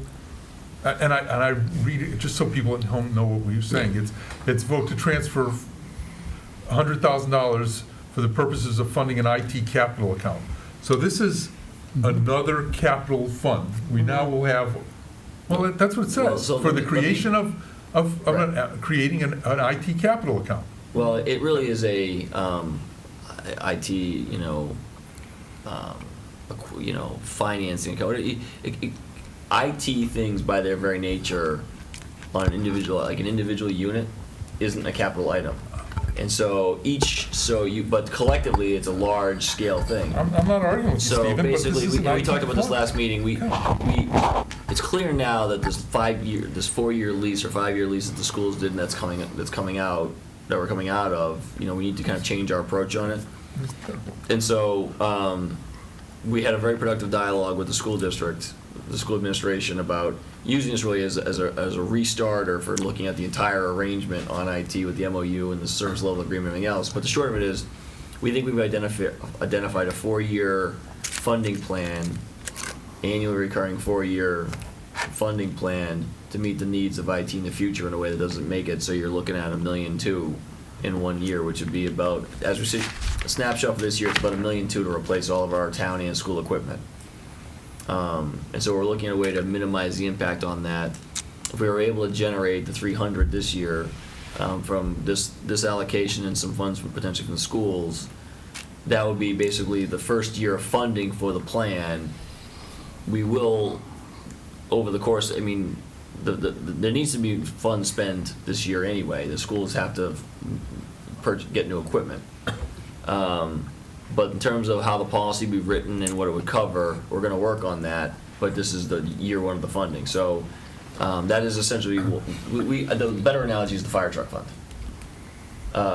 where it's an annual contribution to offset minimal costs. Now, we may spend the annual contribution every year, but at least we've got it planned out what we're going to be doing in a given year. Okay, now let me tell you why I disagree. Okay. The reason I disagree is because this is expensed money. It's not a fire fund that we're putting money aside so that we don't have to borrow in a bond, which was the purpose of that. You know, from my perspective, this ought to go into somebody's operating budget. It ought to be in the IT operating budget, very honestly, and I think IT is whether we like to call it that or not, it's an interfunctional, department. It serves both the general government and the schools. And to say that we're going to appropriate $100,000, money that we apparently don't necessarily have right at the tip of our It'd be like checkbook right now, 85,000 at this point. whatever, or 85,000, whatever it is, and it says funding an IT capital account. It ought to say to fund an IT capital line, or an IT, purchasing line item, because it's not a capital account. It's an IT equipment purchase line item. Well- That's what we're doing, and in essence, and I hate to say this, because I believe it's a purchasing line item, not unlike our police cars, perhaps, which don't fall into capital but are items. Therefore, what we're saying is, well, let's use free cash for ongoing expenses, which is something we said not only did we say we wouldn't do, but in fact, we say in the introduction to all this that we have not done, is asked to use free cash for recurring expenses. And in fact, this $100,000 is just part of an ongoing, and I'm not arguing that it's not necessary. I haven't gotten to that point. I don't even know whether it's necessary or not. I suspect that much of it is, if not all of it is. It's the process that I think is disingenuous, that it's not, A, it's not capital, it's expense, and B, it ought not come from free cash. It ought to come from an operating budget somewhere. That's my argument against it. But one of the reasons why it didn't go into, we could have put it into the school department, they have the IT funds. One of the problems is that an operating budget has a life cycle of 1 year, and that if the money isn't expended, it goes back into free cash and has to be reappropriated. This would, because it is a capital or a special article, maybe we take the word capital out of there and call it special, but because it's a special article being voted separately, it no longer has that 1 year life cycle.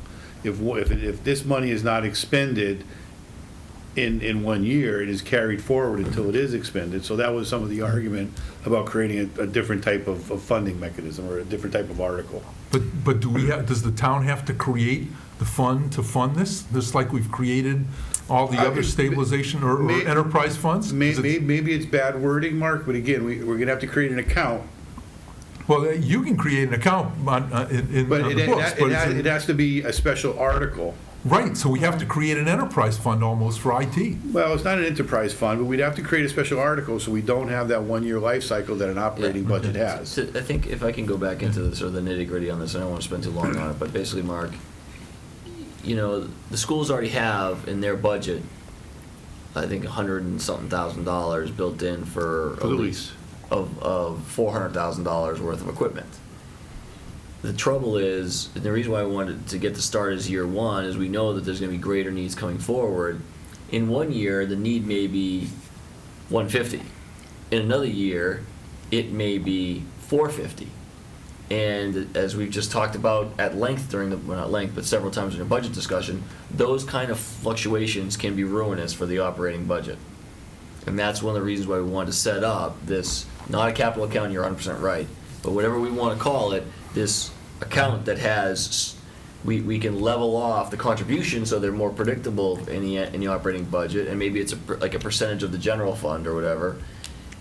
And then if the expenditures are less in one year, or or greater than the other year, you can kind of, flatten that out a little bit. And I think there's actually we've done this with benefits. And just like with benefits, they're flexing up and down, we've taken the school and the town side, and we have benefit funds, and we have a whole line item for benefits. But And we so don't- I feel we would call it IT funding account, because it's something that's on the school side as well as the town side, which is Marie, IT. that's not necessarily correct, because we put money into our benefits account, but we don't take money out of our benefits, and the OPEB account. That's truly an enterprise fund, where the interest eventually is going to pay for it, or gets Trust fund. trust fund. Trust fund, And yeah, that's but very there's- different from this, which is nothing more than a separate checking account Well, for the purposes of our IT department No, to buy stuff. When I was saying benefits, I'm thinking of also like Scantic Valley does this. They put money aside so they can pull it out and subsidize it, almost like an enterprise fund. I think we need to find some mechanism, and it is going to be a little different from any of the other funds. We have to find some mechanism that we're not going to get hit by this tsunami every third or fourth year, and we can also be more proactive in investing in what we need to for our IT infrastructure. Because right now, IT is a very important part of how we provide services and how we're working in the town, on both the town and school side. And we right now have been treating it like the 19th century. We haven't even considered it. And it can't go into capital. It's been an argument that's going every single year. It's not capital. We can't put it under the capital fund. It can't go under the operating expense. It's a whole new thing, and we have to figure out a way of handling So, that. Can I say it differently? Yeah. So there are certain things like servers and large scale items that would remain capital, like the capital item we just approved for the virtualized server backup. That's a capital item. Let me connect. Maybe this will resonate better. As Paul said, the life cycle of the appropriation is 1 year. The life cycle of a device is 3 or 4 years, and it's trying to sync up those two factors that is driving this entire idea, and making sure that in years where, because town computers may be 150 grand, but the computer carts in some of the schools may be worth 600 grand in a given year, and it's that difference of what we need 1 year to the next that makes it very difficult in operating budgets with the unpredictability that we have to do that, and that's why I wanted to flatten that out. So, why don't we pass on this one for now? We'll come back at it. I think the comment, though, instead of calling it a capital account, call it IT funding account. You I- sort of talk about funding policy below. Yeah, I mean, I've scratched out the word capital out of the explanation and the article itself. Okay. I think it's an IT account. Are there any support documents for this program to show what the needs? I mean, you're talking about these needs. Where's a spreadsheet that shows these needs? Somebody should have something worked out. Tom Mazza does. Well, I mean, there's nothing been shown or displayed. We have no idea. This No, is- we've mostly just discussed, you're right, we have not just submitted any documents. So why don't we And- hold on this one? Why don't we see if we can get together the documentation, and we can get back at it either the 13th or after that. And that way we'll know the amount of money it needs to go into. That we do know. Then there should be a spreadsheet to back that up. Right. Okay, good. So we'll go on to Article 11. Article 11 is our vending machine. No, Article Yeah. 11 Oh, no, I'm is- sorry. 11 is the old IT, so So it's a little, it's eminent domain, right? No, Article 11 is to authorize the school department to a lease purchase financing agreement for IT equipment. Oh, right. With the new Governor's Municipal Modernization Act, they made some definitive changes and requirements when it comes to authorizations of leases and bonds. Leases historically have gone under the radar and never were approved at town meeting. Because this is a capital lease of such a large magnitude, it requires that town meeting make the authorization for the school department to enter into a lease agreement that is about, I think, $420,000 or $30,000. I think the explanation ought to say the amount, even if it says this is approximate. I mean, that's the first thing I wrote down. How much is it for? And it's paid for through their It's paid through their budget. operating Their budget. budget. They have, basically, they had money to pay for a lease with administrators' equipment. That lease is now up. There is equipment that will be replaced. So this is just redoing a lease that is expiring.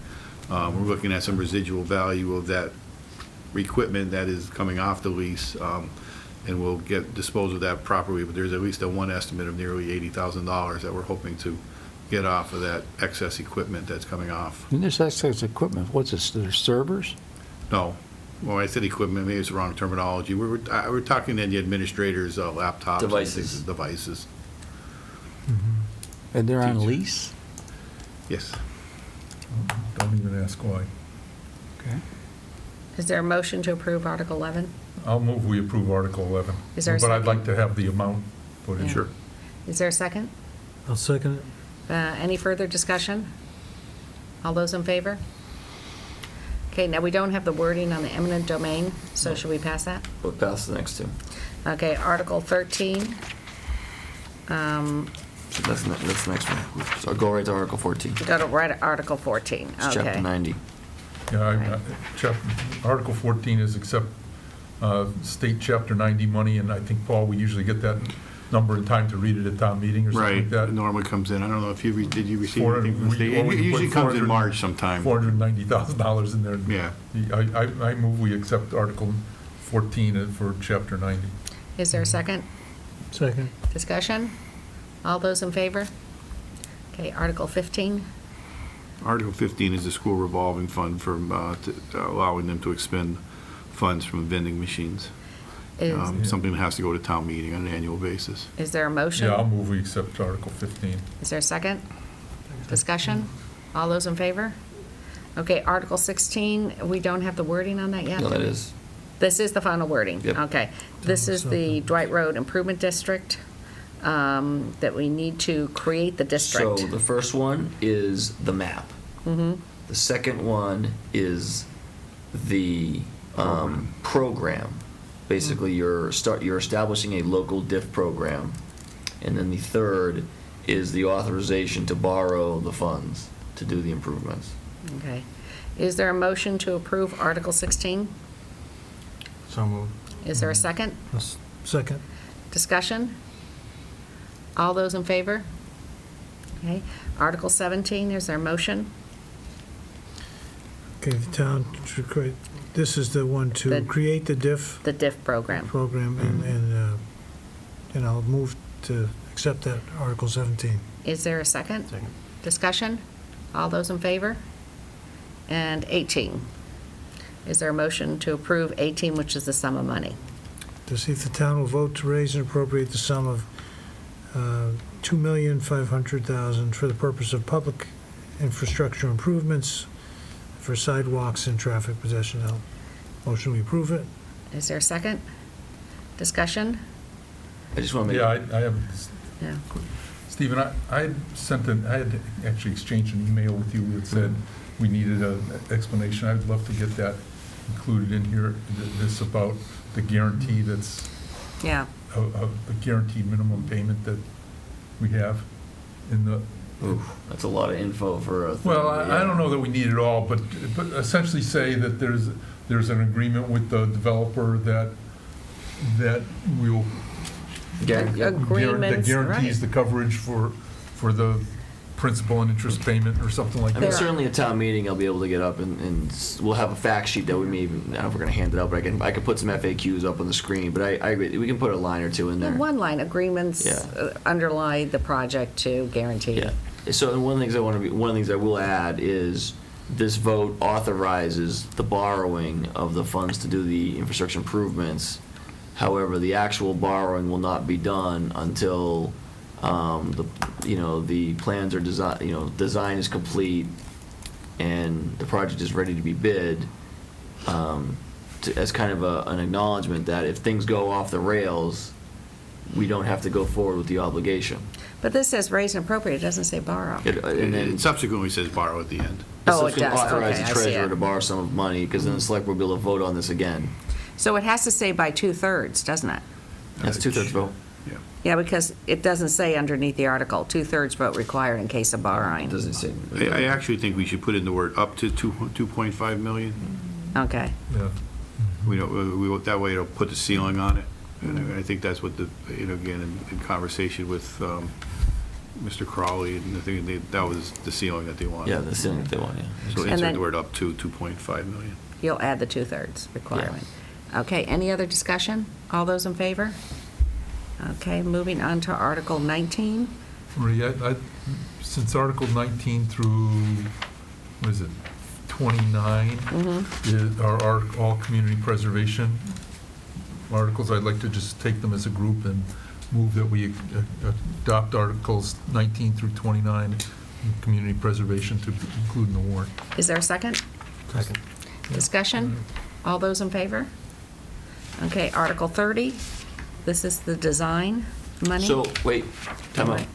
I think it's worth noting that under the alignment we have, let me just make it up, that CPA was gonna be the end of the first night, and then the next one you're about to approve is the second night, because just to give you a sense of the timing of the warrant and the town meeting, you kind of went past that part of the thing, so I want to make sure that we have now finished under the way we have it conceived. And this is just our recommendation, what we think is town business, official town business in one night, and then the other stuff in the secondary night, so just want to point that out.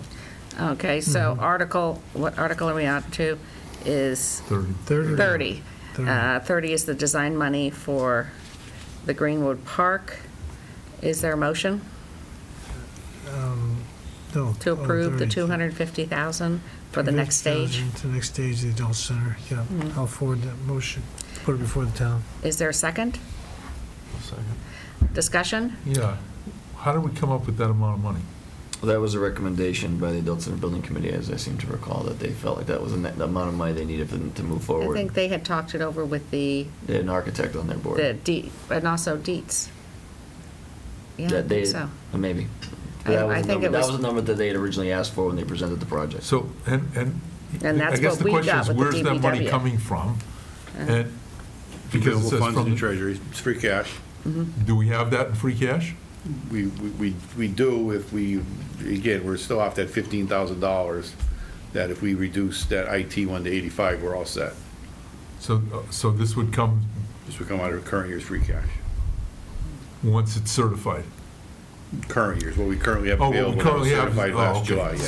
So what we currently have? Yes, we do have, we are spending down to zero, but we do have it. I guess my only question is, could we get away with $215,000 here, or do I, no? I know that you got the I'm not 250 trying- for DPW. How much did you spend of that? I think the thing to look at is not, I mean, you're going to spend all of it if you Yeah. proceed to a new building. It's like DPW, I think we've gotten 600 something appropriated. We're in for another 600 for design. So I mean, it's all going to get spent if you move forward with the project. Okay, so it's not, we're This putting is not going to way get you too to the much finish money. line No, by any stretch of okay. the imagination. My only question, though, I don't think they've expended their $50,000, that was the last appropriation. They were doing that right there. We just did it. Oh, shit. It's not on my book. You couldn't hear the meter running when they were sitting there? No, I don't, I mean, That's a we, nice hourly wage. I don't know if it was all of that. We had a not to exceed amount Okay, on the I contract, just, but if somebody wanted to, again, we might have that money available, but that's fine. no, we do not have that money Okay, available. it's fine. Okay. All right, any further discussion? All those in favor? Okay, moving on to Article 31.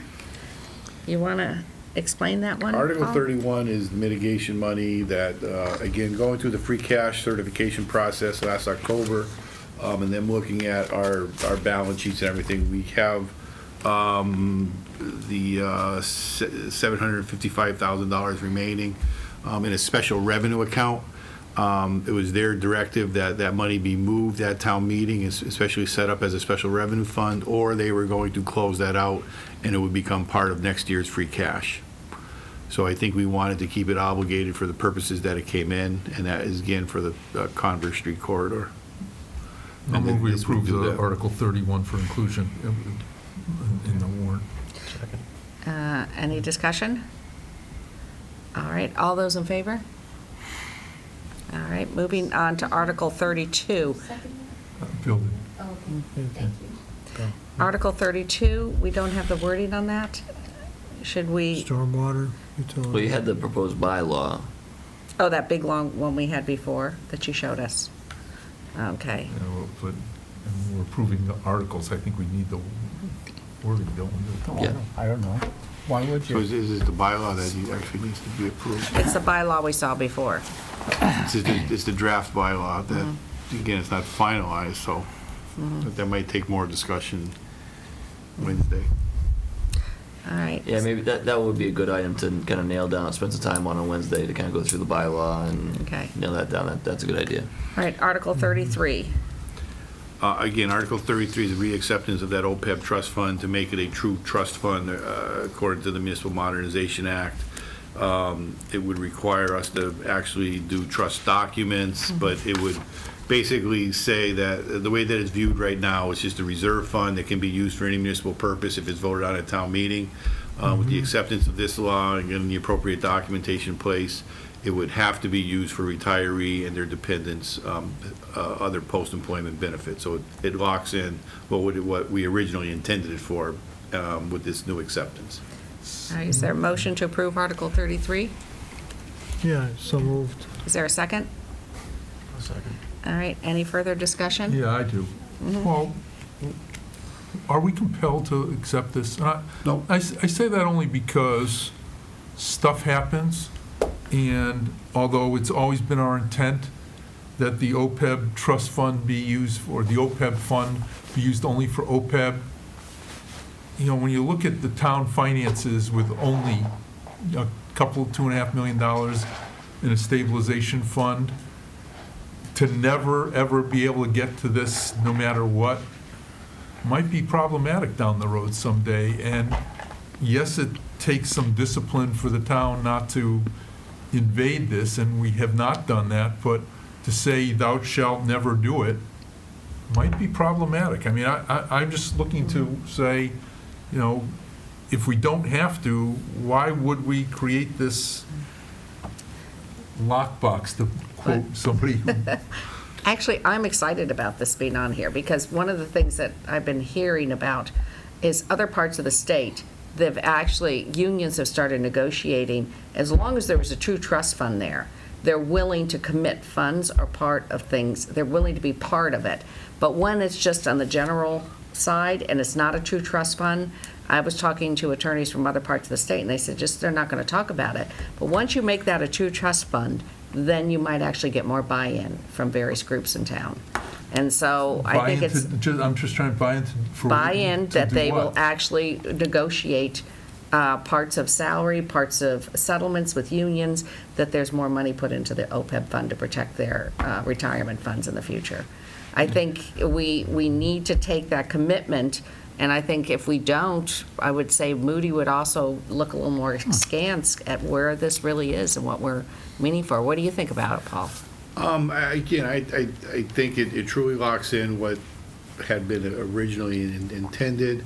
It will allow us to, we will have to set up a trustees, we'll have to have some professional management of the funds, which I think will garnish a higher rate of return, which will garnish a lower OPEB liability in the long run. That's a part of the law that we have to do, again, have trustees. You know, my personal opinion is we can get it to the people in Boston who do the retirement system. They would take it and do it. And the other thing, if we do get into financing problems, Mark, you know, my feeling would be, one, we could discontinue the OPEB contribution, or two, we might be able to even withdraw this money to pay for the retirees' health insurance. Again, if we're in trouble, for us to say, let's take $1 million out of here, instead of taking it out of the operating revenues in a year, we could make the appropriation out of here, so we would still have some flexibility if we got into some type of dire fiscal strait, which I don't anticipate happening. You could still use it to balance the budget.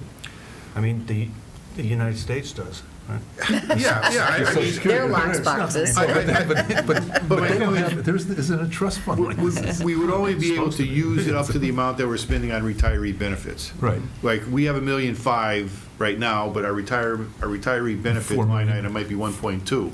We'd only be able to use the 1.2 in that 1 year, but again, I keep my fingers crossed, we'll knock on Yeah. wood that we don't get into that type of. Okay, your comments are kind of address what I was questioning, but I think we need to ask the question before we put away money forever that we can't touch, and Well, it's not forever. Again, I think we would be able to touch it at any point in time. for that purpose. For that purpose, and it of- would free up money that we now take out of the tax levy, would free up Okay. money for whatever purpose we needed at the time.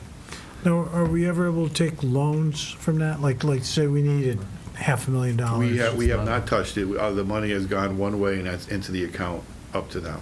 It's not ours to borrow. Once it's a You trust can't- fund, it's not ours. you can't It's not the borrow- town's, it belongs to the employees. From the trust Well, no, fund and pay it doesn't belong back? to the employees. It belongs to the No, employees. no, it belongs to the town.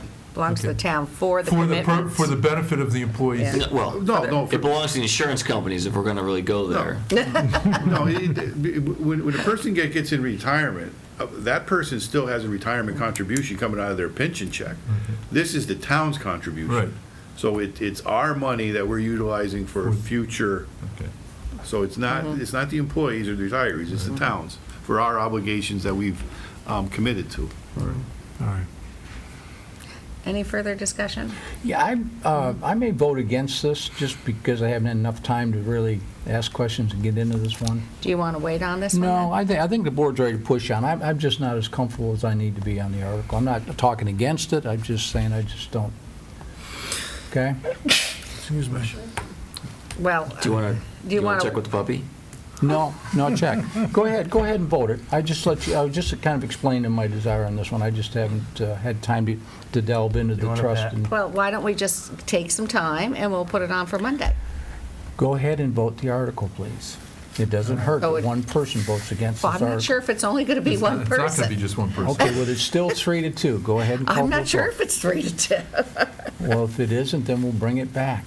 So if I can, and not that it's going to change anybody's mind at this stage of the game, but if I could simplify it, this just basically, the only reason we need to do this is because the state changed the law that we were already operating under. And one of the requirements is you just have to re-adopt this. But this is, what we're already doing is it captures the intent of the OPEB contributions we make and all the times we spend talking about it. This is a status quo vote, other than the rules that govern a trust fund were changed by the state, and there's not much we can do about that. So you would be, by not doing this, I think you'd be undoing what has been a somewhat, a long-range standing policy, but an important policy decision that the select board has made by not providing the security that's called for in this. But it's up to you. I mean, I think it's, I think it's important to have everybody even if you don't support it, it's important to have everybody understand it. Yeah, and I understand it, Stephen, and Paul, your comments about, if we need $1 million, we could take it. I think my concern is when this becomes $12 or $14 million, it's $12 or $14 million that's not touchable. Remember, our obligation is 20-something million dollars or $26 At million. 100 and something thousand a year, it's going to be a while before it's. Well, I And then hear you, Stephen, I guess. $250,000 a year now, but- that's what went in there. Yeah,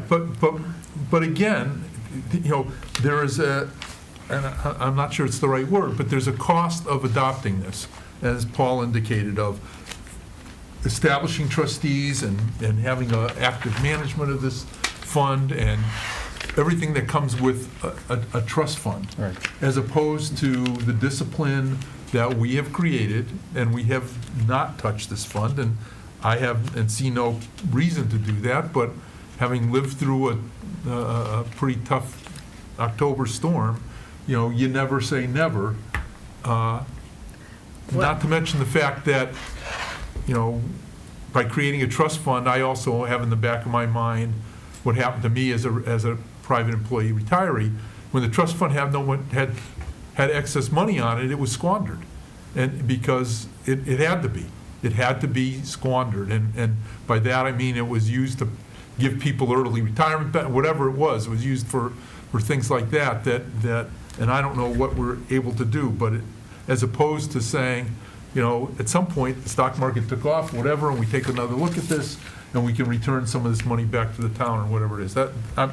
I just think there's a lot of uncertainties, and that's my concern about a formal trust fund. Well, I think the formal trust fund will allow us to actually manage it better. And as one of your questions is, and it always has been, well, we keep putting this money together, when are we going to pay it out? I think we need to create a process, bylaws, decisions on what's going to be happening, to have an actual board of trustees that deals with this and will increase as he said, you'll get more money in your returns, and we'll actually get a process in place. Maybe there will be a small payment every year to start to subsidize, because every year it's going to start growing more and more. My concern about leaving it the way it is you and I were both on the board, and there was a fund set aside to subsidize our health insurance, and it was thrown into a drainage project that there could have been bonded for, and that was all gone. $300,000 that had been built up over the years. But in fact, we never needed that money there. Well, It wasn't, we were very lucky. We have not, Yeah. that was Do you know 5, what 6, the 7 rates were years. this year? They went up 15 to 11%.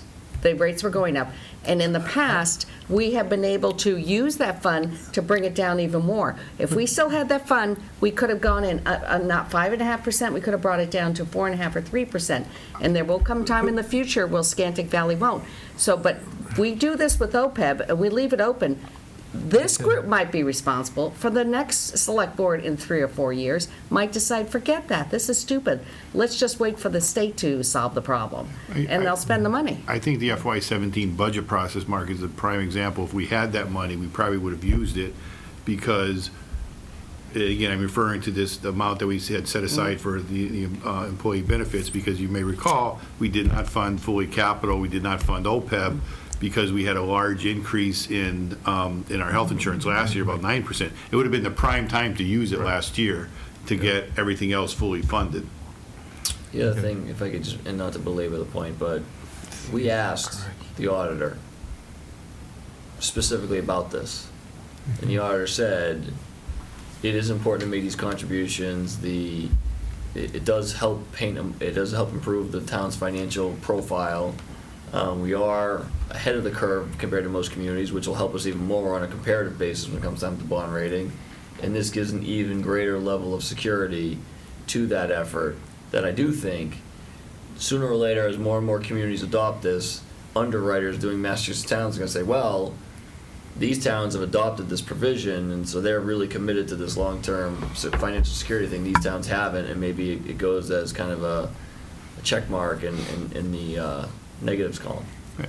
And it could only get as complicated as we want it to. We need to appoint a trustee or trustees, so that we don't have to have multiple trustees. We could have one trustee with, almost like giving the direction of, let's just get it over to the state, and given basically a portfolio that is conservative, and let the state dictate based upon those measures.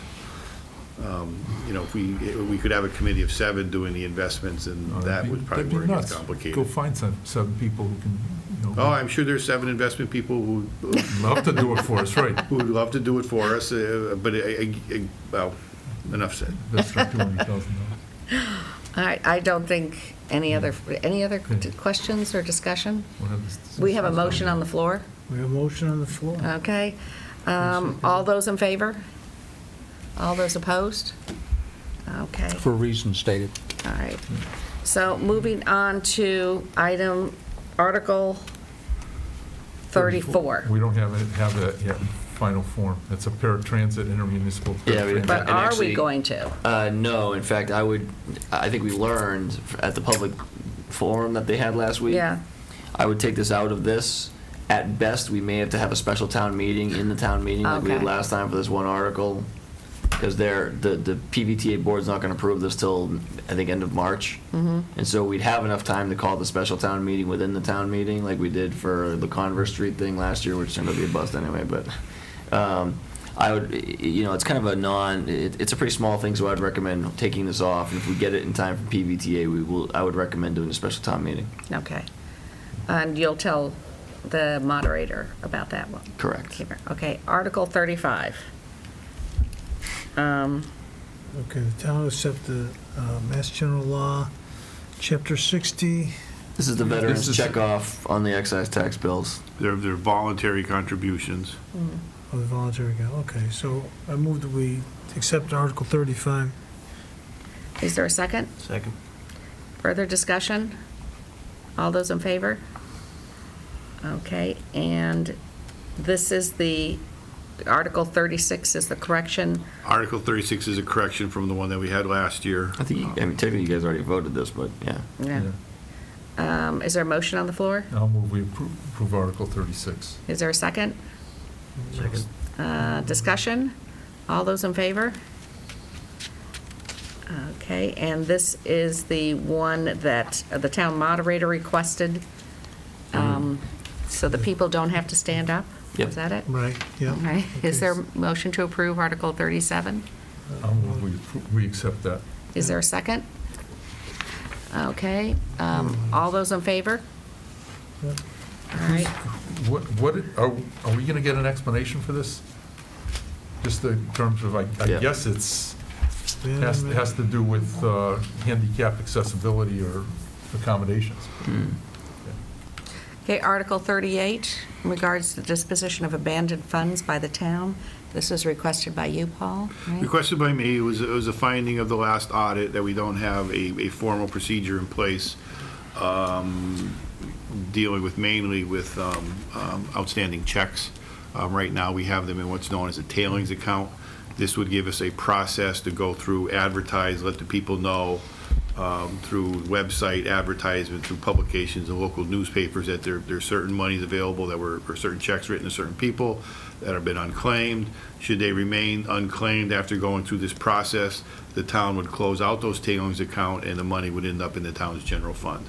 But there is a process which to go through, which minimally involves website involvement, names, publications, and newspapers, notifications sent to the last, people to the last known address. Okay, is there a motion to approve Article 39? Is there a second? Second. Okay, discussion? All those in favor? All right, Article 40? They're all citizens petitions we don't discuss. Oh, it is, okay. So we don't need to vote So, any of Stephen, what was that? the rationale of the first day one, day two split? Is there some thought of, these may be the controversial ones, these won't be, or I just? think so. I mean, I think, there's been a lot of, Did we do 39? we did, they just did 39. That they just did 38. Oh, let me did. see. It's 39. 39, yeah. 39 deals with, again, a change Yeah. in the Municipal Modernization Act. We currently have a bylaw on our records that state that we cannot issue permits or licenses for people who have outstanding debts for over a year. And that correlated with a statute that was previous in place. The statute eliminated that 1-year waiting period. And in order for us to also change that 1-year waiting period, we need to change the bylaw. So we are changing the bylaw so that it is a 60-day waiting period that we would be able to withhold licenses or permits if there's anything unpaid to applicants per se. I'll Right. move we accept Article 39 as part of the warrant. Second it. And further discussion? All those in favor? Okay. So I guess the big question is, do you still want to have a meeting on Wednesday? The only article we have left to discuss is the stormwater. The actual budget's going to be done later. Was there something else we really pushed off? The IT free cash. The IT, so it's IT and stormwater are the two big ones. Did you want to have a meeting, or did you feel we could get it all done on Monday? Those three, I think. Am I missing anything Can we do else? them Monday? That would be good. Let me say this, if there's not a lot of questions about the budget, or not a lot of perceived changes, then I think we probably could skip Wednesday's meeting, and just on the front end of Monday's the 13th, you could have the department heads there, you could ask them questions directly, and then if that doesn't take very long, we could kind of go through the stormwater, or honestly, I could tell the departments they don't need to be there till 7, From 6 to 7, we could do the stormwater and IT one. And that'd give us some time to do some work. We could certainly send the information out in advance. And then if we run into trouble, we always have the 15th, And we have a regularly scheduled meeting on the 20th. and we have the regular meeting on the 20th, too. Yeah. I just don't want to pull everybody in if we've done most of the work today. How does everyone feel about canceling If that's Wednesday? all it's for, and there's only 2 Yeah. articles. So, yeah, just go off, yeah. I think Mark, that should Richard, wait. do you agree with canceling? You won't get my pizza or Whatever. lasagna. Doesn't matter. Sorry. Okay. You're, so next Monday is still a forum and we're having a meeting. Yes. It's next Wednesday. It's this coming Wednesday, Wednesday, 2 the days. 8th. We had a meeting scheduled Oh, for right. Oh, okay. Wednesday, the So, 8th. I mean, Yeah. it passes And- prologue. Show up. So we'll start at 6 o'clock on Wednesday, or Monday the 13th. Do the IT, do the stormwater, the departments can sit there, I can have them come in 7 for the public forum. If we don't get a groundswell of public coming there, then the board can just deliberate the budget and approve those 3 articles right then and there. And then we will be, We can Off get the back to races. the articles, and it's still not resolved. yeah. And the only other ones we have, we didn't do any of the DPW. Did we do the DPW ones? No, those 2 remain as well. Those may as well. And if we get into trouble, we always have the 15th and the Deb, what's the 20th. deadline, what's the drop dead deadline for the publisher? I don't know right now. It's probably the beginning, at the end of the month or the beginning of April is what it I thought it was historically March, I has thought been. it was like the 25th or something, that name kind of, that, not, Well, the finance committee gets, I believe, 10 days according to the charter, if I was correct. And they're So getting- they're getting it on they would get it actually on the 21st, if it's approved on the 20th, so they actually get the rest of the month. I don't have the yeah, the so calendar. we're fine. I think we can Okay. cancel, I mean, I'm presenting the town manager's budget to the finance committee per their request On the 8th. on the 8th, it's Wednesday night, so I'm on the clock Wednesday night anyway, but the rest of us don't need to be. Okay. Good work. I think that's Good job. okay. Good, Sounds we good. got through it. All Good right, job. great. Great. Let's see, was there anything else on for tonight? Agenda Any- looks good. I think that's a subcommittee reports. No, you brought in Scantic Valley, so that's fabulous. And, Marie, can I just ask you from subcommittee reports, if any, you or somebody went to an energy committee, that's Oh. meeting at PVPC? Did oh, you go? yes, I did go, and What happened? it's being brought to the Energy Task Force tomorrow. Okay. And then it's Can you probably just going to be explain to brought people up what to this- us what on this the, is we're actually going to have to, it'll be brought up to our meeting on Monday. To us, like the select board? Yes, in fact, I thought I might do it on Wednesday, but I'm going to do it on Monday because the select board has to decide whether they're going to accept. It's a new program that's being offered through the, in conjunction with the Grinspoon Charities and this special, I wasn't prepared.